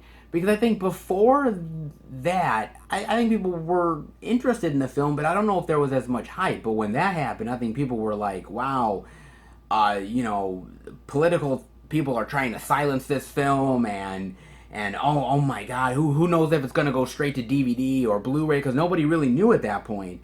And, you know, I think people were starting to really, like, want to watch this thing, dude. And I think the momentum just built and built and built, and then, you know, in the springtime, that's when this film got released, and I wanted to check it out, dude. And basically, it's about these people that are being taken and being hunted for sport because of their political beliefs. It's basically blue versus red. It's basically Democrats versus Republicans, and sort of, well, what I find really interesting about this movie is usually, you know, look, we live in such political divisive times, dude. We honestly do, man. I mean, I try to stay away from it to the best of my ability, but to be honest with you, it's hard to separate it from time to time. And with a movie like this, it's literally in your face, dude. And usually, sort of, the Republicans are the very gun-toting people, but the Democrats in this one are the ones that are really going after the Republicans. So it's a complete switch up, man. But I really enjoyed it. I thought the movie was fun. I love the jokes. It's very kitschy and campy at times, but it's also really brutal, and it's gory as fuck, man. Especially the first, like, 10 minutes of the movie.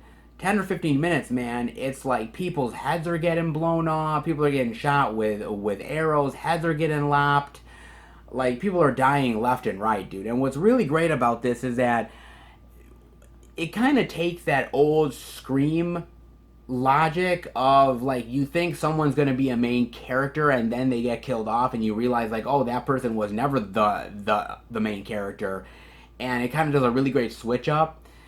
I thought it worked for this movie. I like the political jokes that they have in here, whether they're making fun of the certain things that Democrats do or certain things that Republicans do. I like that they're making fun of it. I like that they can play around with that and have fun with it. I love the action sequences. I love the fight scenes, especially the fight scene at the end of the movie where there's like this great like female cat fight that happens, and I'm like, oh my god, this is fucking awesome, dude.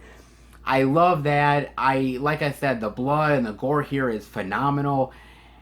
I I like this film. I like the fun of it.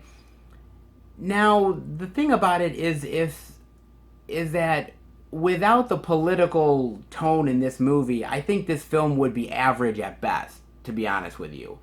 Yes, the blood and gore is really good, and yes, it's a lot of fun, but what makes this movie is that political edge to it, is Republicans versus Democrats. And I think that's the hook. Any sort of horror flick like this has to have some sort of hook to want you to watch it. And if you take the political stuff and you remove it from this movie, what do you really have? You have humans hunting humans. Well, we've seen that in many films before, so that's nothing new. But again, the political edge is what gives it that little extra oomph that really makes you want to watch it. And I think they did it well. If it wasn't done well, I don't think I would like it as much as I did. But I thought it was fun, I thought it was tongue-in-cheek, and I thought the gore effects and everything are pretty good. I mean, mind you, this is from Blumhouse. And let's be real here. Blumhouse has had some real stinkers as of late, dude. So I thought to myself, I'm like, oh man, The Hunt's going to be another one of those. But no, honestly, The Hunt really did impress me, man. It was fun, it was enjoyable. It doesn't take itself too seriously, but at the same time, when it gets to the horror and the blood and guts, man, it delivers in spades, dude. I really did enjoy this one. I thought it was fun, man. And you do get some interesting stuff here. You get Crafting the Hunt, death scene breakdowns, and Athena versus Crystal, Hunter or Hunted. I would have liked a commentary, but I do like some of the special features, and they do dive into the writing of the film. They do dive into the sort of, if you think one person's going to survive, another person does, and someone doesn't, and someone takes their place, and, who's manipulating things. Like, they dive into a lot of really cool stuff with the action and the writing and the acting, and a lot of cool stuff here, man. So honestly, is this the best sort of human hunting human film? Not really, man. I mean, there's ones that are so much better than this. But that being said, man, I just had a fun time watching the film. And is it the movie with the, oh my god, there's so much controversy with the film? No, there wasn't really so much controversy, but I can see why people would get up in arms about it.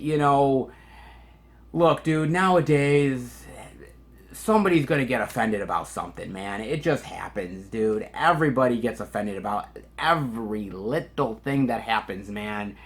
And I could see somebody getting offended by The Hunt. I didn't, because I've grown up with these type of films before, so I know what to expect. I don't take things ultra seriously. I have fun with the whole Republican versus Democrats thing, and you just gotta sit back and enjoy it, dude. And if you do, I think you're gonna have a fun time. It ain't half bad, guys. Definitely give it a look if you're into those hunting humans movies. Pretty damn good. The Hunt. And the next title that I got, guys, is another one from 88 Films, and that is Anaconda. Look at that, baby. Yeah, that wonderful Anaconda goodness, man. Woo! Love me some Anaconda.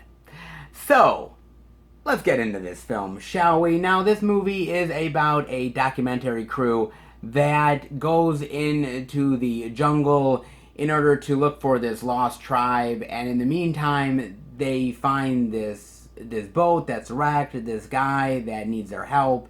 But what they don't realize is this guy is actually manipulating them because he wants to find an anaconda and capture it. And he manipulates them, and people get killed, and all that wonderful killer snake goodness. Oh, don't fuck with the anacondas, guys.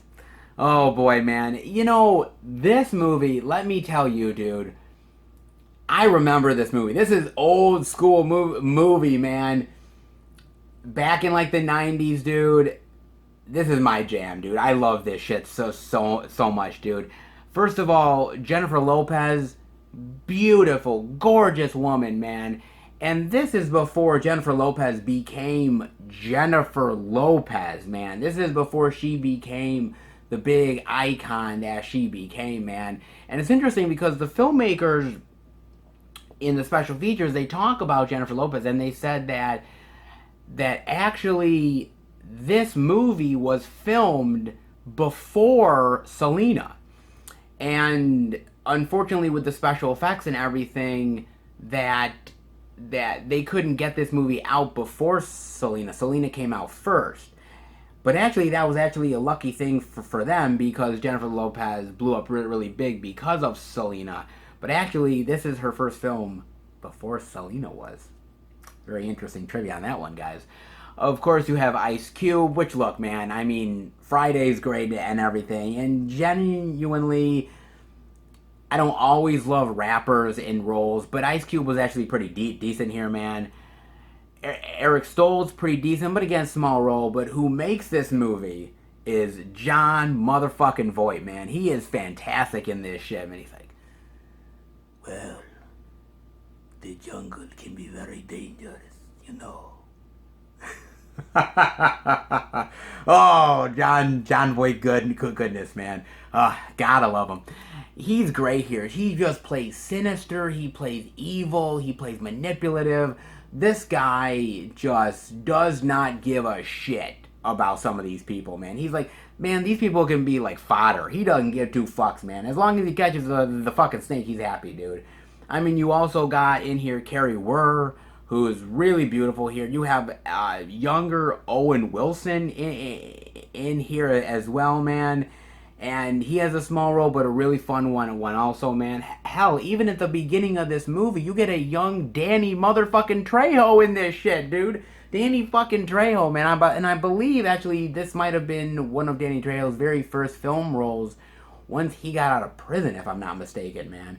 So, boy, man, a lot of facts about Anaconda for sure, dude. But this is a fun movie, man. I really enjoy it. I love the Anaconda killer snake action, dude. And I actually think, and look, I know, again, this is the 90s, and I know that, you know, everyone's using CGI like crazy. We gotta use the crazy CGI for the kiddies.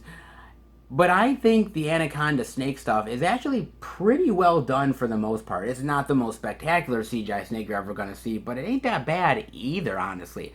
I think they did a pretty good job here. I like all the stuff they do with the killer snake, man, and all the kills. Like, there's one where this guy is going over this sort of waterfall, and the snake just sort of grabs him and sort of, like, wraps him up.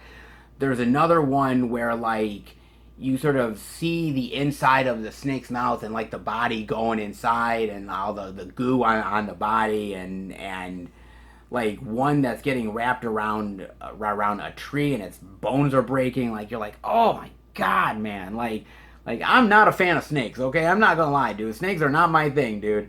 But but this is why I will never travel to the fucking jungle. I don't care if I'm a fucking tourist. I don't give a fuck if they give me $1 million to go and explore the jungle. I'm not getting 10 feet next to a fucking anaconda. I'm not doing it, dude. I don't give a fuck, man. I am not that big of a dude, man, okay? The anaconda would use me as a fucking toothpick, okay? Fuck that, man. I ain't doing that shit. But I gotta tell you, movies about it, fuck, I watch those all day, man. Like, this is a fun movie, man. It's a fun film. It's got its devious moments. It's got its thrilling moments. I think the CGI is pretty cool. I think the acting actually is not half bad, man. It's a popcorn flick, and I think it's a pretty damn good one, dude. You know, I don't think it's a movie that everybody really goes to immediately if they're a fan of Jennifer Lopez, but it's one that I do because I love the fucking film, man. And I also honestly think that 88 Films really gave it a lot of love, dude. I mean, they really honestly did, man. I mean, you get here an audio commentary by genre expert Scott Harrison, and he does a really great job breaking down this movie, breaking down the franchise, you know, breaking down the careers of some of these individuals. Really fascinating commentary. You get here a blockbuster with Bite, the legacy of Anaconda, interview with a critic, Kim Newman, who actually is really great talking about this movie. He actually has, when they did the press screening for this movie, they actually gave all the critics actually this sort of bottle that had Anaconda on it. When you open the bottle up, a like snake sort of came out, and that was really cool, man. He still has that actually, which is actually really cool, man. You get remembering the effects of Anaconda, remembering the Anaconda movies, an interview with Jonathan Melville, author of Seeking Perfection, the unofficial guide to Tremors, and he sort of talks about the Anaconda franchise. And my God, man, there are so many Anaconda movies. Jesus Christ, dude! Like I forgot there was that many fucking Anaconda films. And to be honest with you, you only need to watch the first Anaconda because the first Anaconda is so damn good. But I guess if you're into the rest of them, I mean, they go down to the straight to DVD movie route. They got Anaconda versus Lake Placid. They got Jesus, man, they go down the fucking rabbit hole with that shit.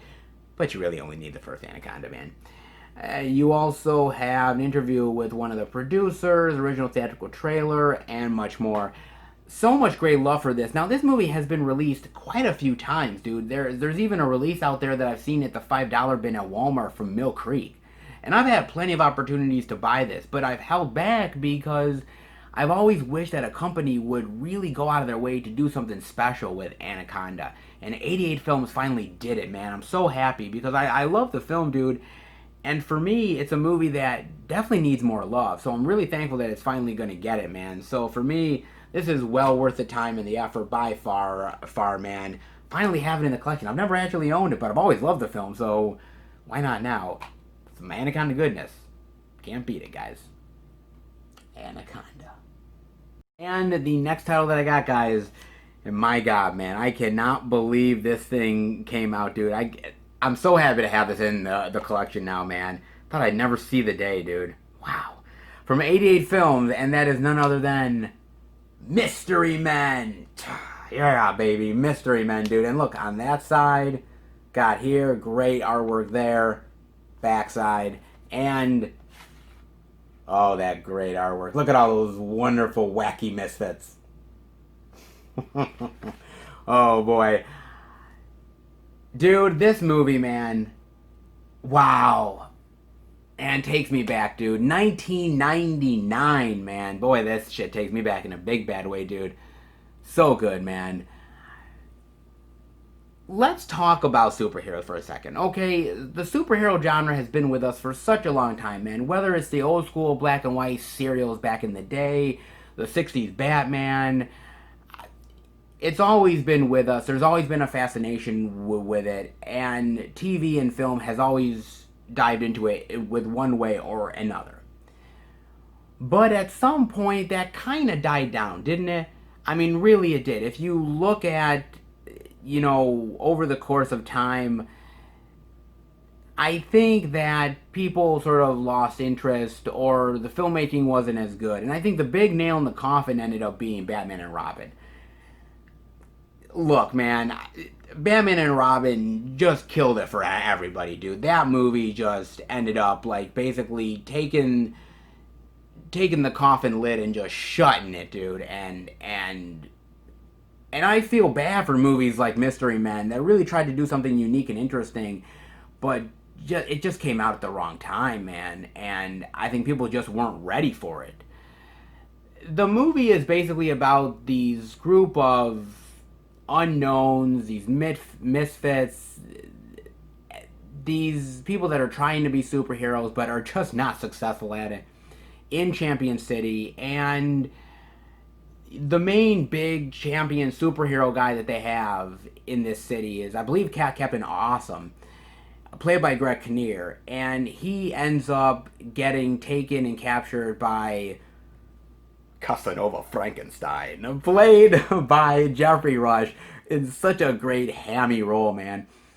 And suddenly these group of misfits have to rescue Captain Awesome and have to rid the city from the clutches, the evil clutches of Casanova Frankenstein.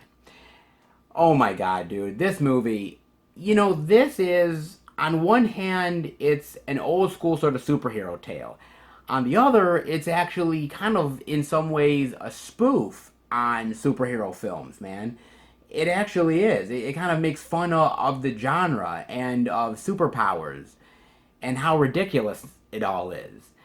And it's kind of playing both of those points and doing it rather successfully, but it's treading that line. And if it goes one way or another, it could kill the film, but it never goes over one way or another, dude. It always maintains, man.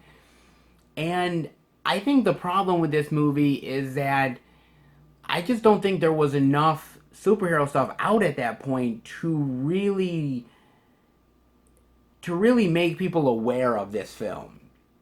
Now we have so much superhero stuff out there in the market. All of the Marvels, all of the DCs, the Suicide Squads, the Hellboys.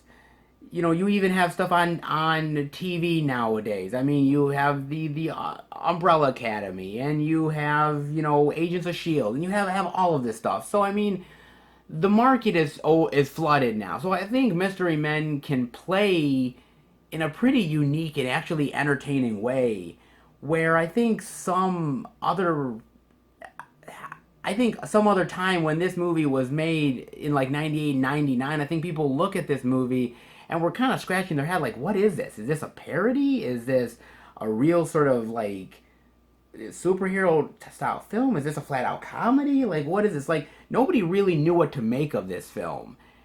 And I can see why. I think there was a lot of confusion in the market. I think Batman and Robin had frankly just killed everything to death. I mean, Batman and Robin is a parody unto itself. So, I mean, I think people looked at Mystery Men like, we don't really need that. We already saw Batman and Robin, dude. So, I think in a lot of ways, this film had an upwards climb that just couldn't quite reach it, man. And even the marketing of this film, dude. I mean, I think even executives just didn't quite know what to make of this flick, man. I mean, do you advertise it as sort of a cool hip superhero tale? Do you advertise it as sort of mocking the superhero genre? Do you market it as a flat out comedy? Like, how do you do that? There's certain films that unfortunately studio execs just don't understand, and Mystery Men is among them, guys. Honestly, it is. But it's such a fun film, man, and the actors in this thing. Holy shit, how many people they fucking got in this? I remember watching this with my girlfriend, right? And we're going through the film, and she's like, oh my god, man. It's like Ben Stiller, and Hank Azaria, and Janine Garofalo, and William H. Macy, Paul Rubens, Greg Kinnear, Jeffrey Rush, Eddie Izzard. And the list is like on and on and on. And she's like, oh my fucking god. Like, they got them for this movie? And I'm like, yeah. I mean, she was even looking at certain people. She's like, God, that guy looks so familiar, man. I remember that guy. I just don't know who he is. And I'm like, yeah, that's Eddie Izzard. She's like, what the fuck is Eddie Izzard? And she was just shocked by how many fucking actors are in this thing, dude. And I'm shocked, too. Looking back on this film, I'm like, wow, they actually pulled this off. And they got all these actors together for this one film. I don't know. I think the actors just came to it in just a fun way of like, this is fun, dude. We're not going to take this thing seriously. It's a fun little ride of a movie. We've never done anything like it, so why the fuck not, dude? So I think they just came to it from that, but I love the superhero powers or lack thereof. Like, you have Janine Garofalo with this bowling ball that has her father's head inside the bowling ball, and it can, like, the bowling ball can fly, and it sort of attacks people. You have the shoveler that just uses a shovel to attack people. Okay, you have a guy that does deadly farts. You have another dude, oh, which is so great. Ben Stiller plays this dude, right? That he's kind of almost playing it, almost kind of like Bruce Banner.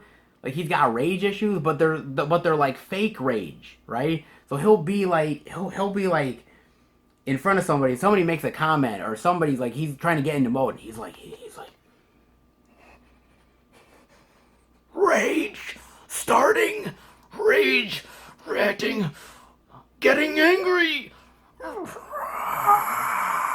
He's just doing it, and he's just like raging out, but it's like he's not really getting angry. Like, it's all fake, dude. He's like, don't make me angry, Frankenpuss. Like, dude, I'm like, dude, you're not intimidating in the least bit. Oh my god, dude. And it's like, the villains here are like, some are like the Disco Boys. Other people are like, there's a whole like fraternity of frat people that are just evil. There's like bankers and everything. I'm like, where do we get these people, man? Like, it's so fucking bizarre, dude. Oh my god, man. And you know what?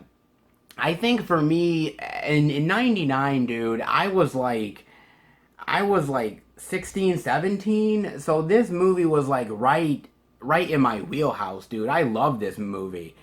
But I could see how somebody can watch this thing and be so fucking confused by it and feel like this movie is like so bizarre and what the fuck am I watching? But I think it's so fun, man. And I hadn't watched it in such a long time. And rewatching it here, I was like, this brought good times, dude. Great times, man. I thought this great, man. I mean, there's one character here that's fucking throwing forks and spoons at people. I mean, fuck. How can you take this shit seriously, man?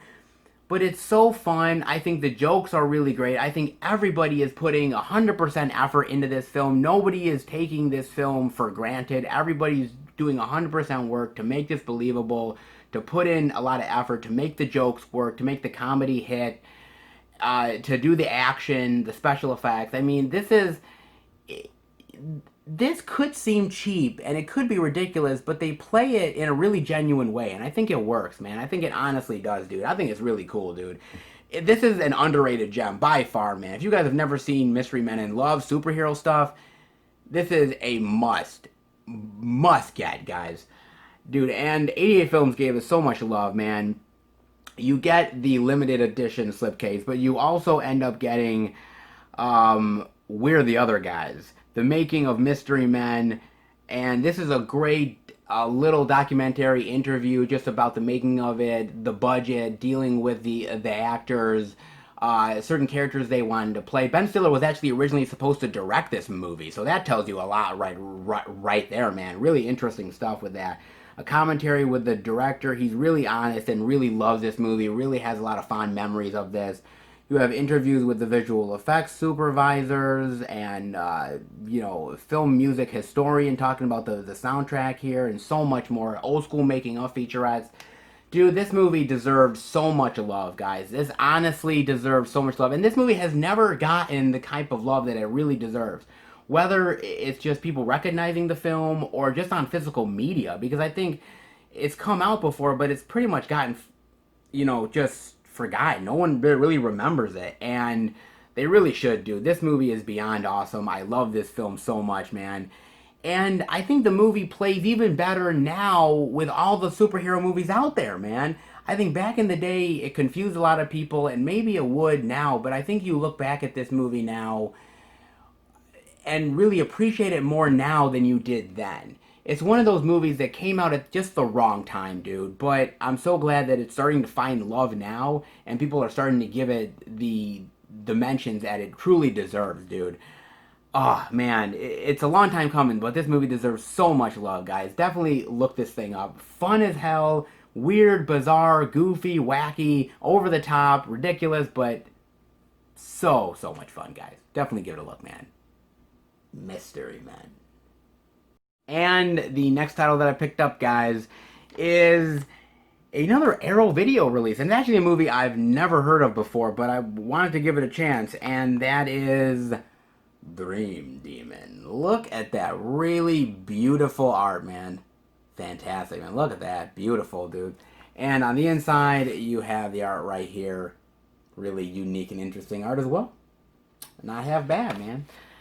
So, when Arrow announced this, I think a lot of people were really interested and intrigued, and I think some were actually really excited. And I was like, I've never heard of this thing, but I watched the trailer and I was kind of like, okay, this really is very interesting, man, and really could be one of those unknown gems that you never have heard of until you really find it, until a company like Arrow puts a release like this out. Basically, this movie is about Diana, and she's dealing with a lot of stress. She's about to marry this military guy that she loves and cares about, a very popular person within this town, and there are these photographers, there are these people that are hounding her and kind of abusing her, and anytime that she has fear or anxiety or is nervous, she goes into her own head. She goes into this sort of this dream state world that she can literally bring other people into, and she can manipulate things around her and manipulate people. And it's really about her and controlling her dream state and controlling the dream world that she's inhabiting. And that's the best way I can describe it, guys. It's honestly the best way, because to be honest with you, this movie, man, wow. You know, I've always loved certain dream type of movies, man. Like the Freddy Krueger stuff, the Nightmare on Elm Street stuff is I always love the dream sequences there. And this kind of almost goes to the nth degree of that. I mean, really bizarre dreams, of like these really deformed people looking into mirrors and looking at your other self, duplicate rooms, and just almost like very surrealism. Like you almost feel like you're in reality, but you're not, because once you step back, you start to see things are slightly askew and they're not exactly what they seem. It's really fascinating, man. It's a movie. Let's be real, though. The movie doesn't make a hell of a lot of sense sometimes. I mean, it kind of does, but there's like a mystery wrapped up within the dream world of this other woman that comes into her life, and how she knows her somehow, even though they've never met. And it's really intriguing, really fascinating, man. And I enjoyed it just for the dream stuff alone. I mean, I can't say I know exactly what happened in the movie. I can't say that I was like, I hit the nail on the hammer and I knew everything that happened and I could follow the plot easily. Because to be honest with you, you can't really follow the plot all that easy. I mean, this is a movie where you literally have to pay attention to every single thing that happens on the screen. You can't be eating, you can't be grabbing popcorn, you can't be going to the shitter. Like, you have to sit there and watch this movie, because if you miss one little thing, man, next thing you know, you could be in the dream world and suddenly you're like, boy, like a minute ago I was in the real world. And you're like, yeah, dude, it's all over the place, bro. But yet it's so intriguing, and the dream stuff is so well done, so well shot. The acting here is really good as well. I think everybody plays it really well. They're not playing it for laughs. They're not playing it to be kitschy or humorous. They're playing it because it's like the horrors of the dream world, but yet the horrors of the real world, and why you want to go into the dream world to escape that. I think all that stuff's really cool, man. I think it's really well done. I like what they have to say about real world versus dream world and the complexities of that and escapism. I think there's a lot of really cool stuff to be said about this film.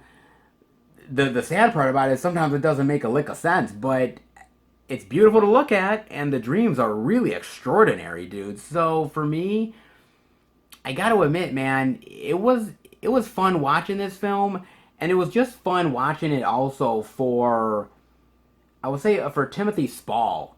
Timothy Spall, if you guys know him, he was in the Harry Potter series, and he is having a great time here. He's one of those guys that is literally abusing Diana and literally abusing her and just taking advantage of her. And he gets caught in the dream world and he can't escape. And he's literally, every time you see him in the dream world, he's literally getting worse and worse and worse. He literally is decomposing, he's getting fatter, he's getting uglier, he's getting more deformed. And he is just like living it up in every scene. He is having a ball, man, playing this evil fucker. And it's so great, dude. He is great here. Everybody is doing a fantastic job, man. It's fun. Can't say I can tell you much outside of what I did for the synopsis, because sometimes I couldn't follow shit, but I thought it was good though. It's not bad, man. And Arrow gave this a lot of love, man. Now this is actually the director's cut. It comes with the theatrical edition and it comes with the director's cut. Now, I watched the director's cut and the theatrical cut. I actually prefer the director's cut.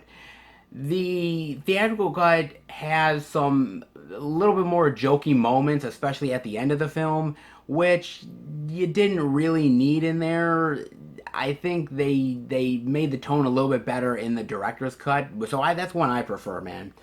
But they have here a brand new select audio commentary with the director and producer. They have a brand new video introduction by the director. They have Dream Master, a newly filmed interview with the director, a nightmare on Healing Street, a newly filmed interview with one of the producers, Dreaming of Diana, a newly filmed interview with the actress. And this is a really great interview with the actress because she talks about how the movie actually has some undertones of Princess Diana.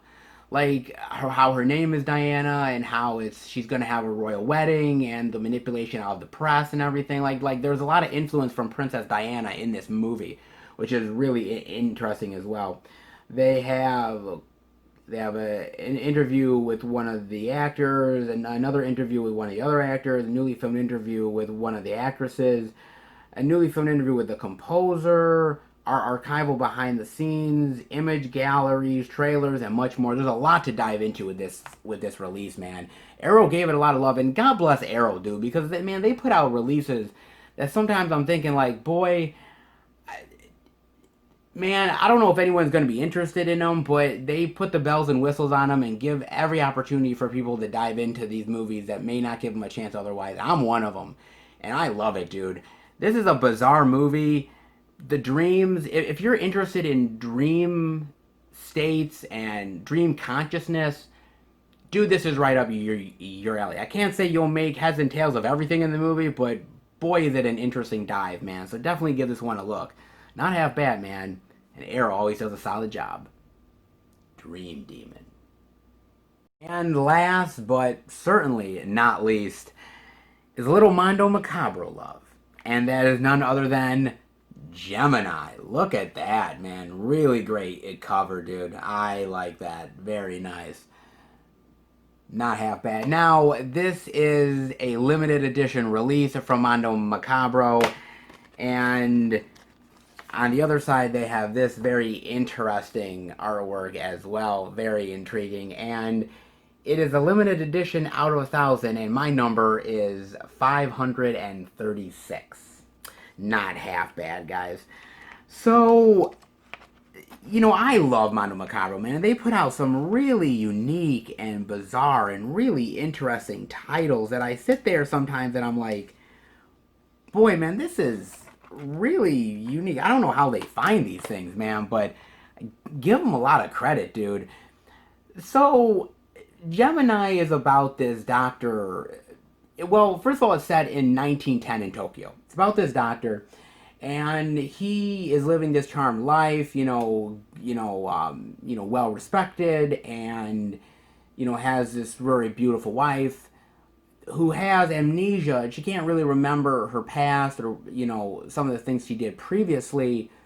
And all the while all this is happening, there's actually some sort of killer on the loose who is killing his family and who is mysteriously connected to him in some way and somehow. And eventually their paths cross, secrets are revealed, and the past will never be forgotten. This is a very unique movie. Now, I'm not gonna lie, like, Japanese cinema is not always my thing. It's not that I hate Japanese cinema. I actually quite like Japanese cinema a lot. The problem is that sometimes I can really get into them, and other times I can't, man. I mean, like movies like Audition, stuff with like Takashi Miike's films, I absolutely really enjoy. Uh, some of the Juon stuff, the Ghost Story stuff is really cool as well. But truth be told, man, Japanese cinema, I like Italian cinema more than I like Japanese cinema, but I appreciate Japanese cinema because they do some really unique and interesting things. And Gemini is one of them, dude. And I gotta admit, dude, I really was intrigued by Gemini. I really love the story. The visuals here are really stunning and striking, man. It's, I mean, it is subtitles, so in a lot of ways, you have to always look at the subtitles, which I don't always mind, but I think a lot of people have problems with. But it's the striking visuals of like, whether it's an imagery of a woman in bed together with a man, or imagery of somebody wearing a mask, or somebody down in a well eating gruel or something. It's beautiful, it's haunting, and it stays with you, man. And I think that's what I really love about this movie. And actually, I really love the story too, because once you find out what's really going on, actually, it's really great because you realize, that it kind of, sort of is almost like looking at your mirror self, and had certain choices been made, that person would have ended up the same as the other person. And just because of a few different changes, things didn't go their way. And what do they become because of it? I like that idea, man. I really honestly do. And I think it's done with all the full potential, man. I love the intrigue of this woman's amnesia and where does she actually come from and how was she actually found. The doctor who confronts his past and what he learns because of it. The killer who all he wants to do is confront his past and get even with the people that wronged him. Like there's so much great intriguing stuff going on here. And I think it's backed up by the beautiful and haunting visuals. I think it's backed up by a really great story that's really well told.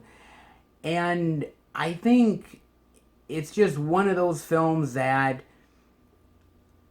I think see, for me, I get very nervous watching Japanese cinema because sometimes I think to myself, I might not follow it, or it might be too surreal for my own good. And it is very surreal. There is moments here where you are literally like almost like you don't quite understand what's going on. You can see the visuals and you can kind of get a hint at what it is, but it looks so beautiful that you cannot take your eyes off of the screen. And I think that's what Japanese cinema does best, is these images that are grained in your brain, man. I think it's really well done, dude. I wasn't expecting much from this. This was a complete blind buy. This was a complete, like, I'm just gonna give this a chance because I love Mondo Macabro so goddamn much. And I gave it a chance, dude. I honestly did, man. And I wasn't disappointed. I can't say I like a lot of Japanese cinema. I can't say I really own a lot in the collection, but Gemini is going to be one that I'm going to have in the collection because it's just that good of a story. And I think the visuals just really blew me away, man. I really loved it so much, dude. And Mondo Macabro gave it some love on Blu-ray. By the way, I love the red covers. I always love Blu-ray covers when they do different art, like different kind of like red or green or black. Like I love the different covers, man. They have that, but they also have a exclusive booklet inside. They have a booklet inside about the movie as well, and talking about it and imagery from the flick. You also have a making of Gemini directed. This making of Gemini, by the way, is directed by Takashi Miike, which is crazy actually. So Takashi Miike is a very well-known Japanese cinematic director, done so many wonderful films, man. And he directed the fucking making of documentary of this film. That blew me away.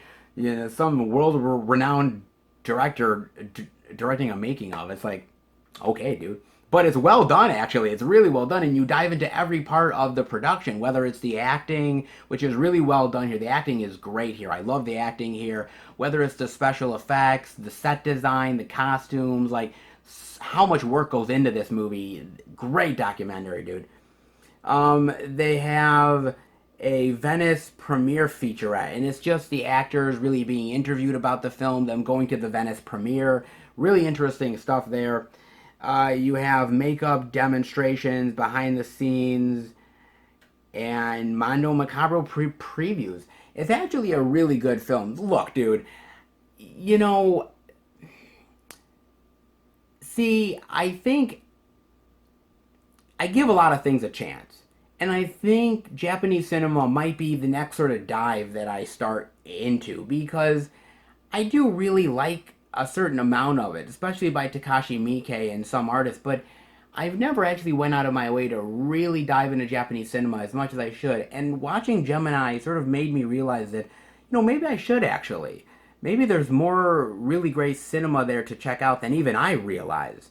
And so that might be the next dive, guys. I mean, definitely let me know if there's really any other really great Japanese cinematic films that you guys recommend that are worth it.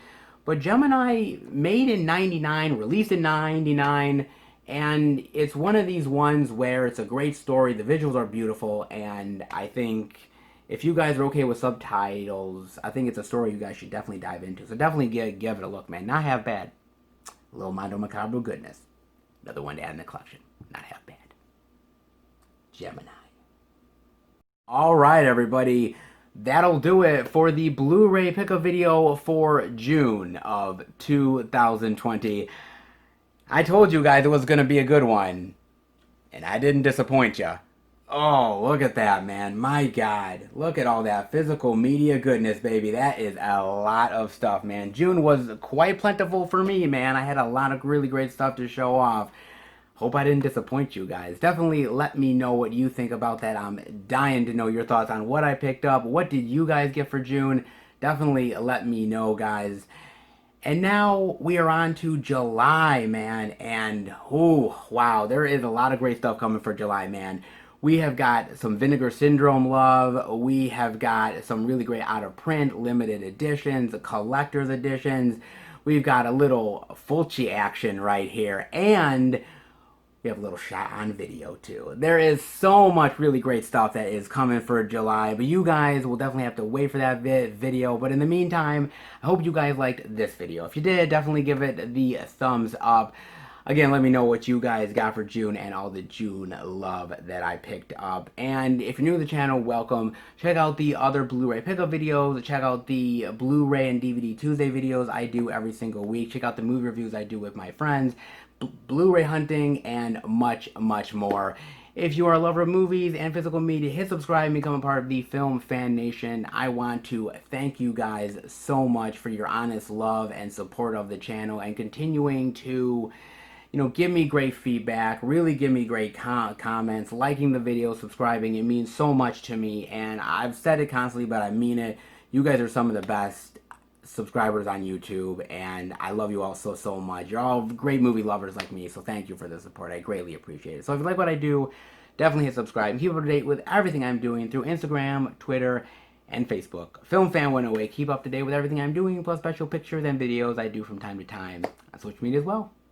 Alright guys, I'll see you back next time for a brand new Blu-ray pickup video. Take care everybody, and happy hunting.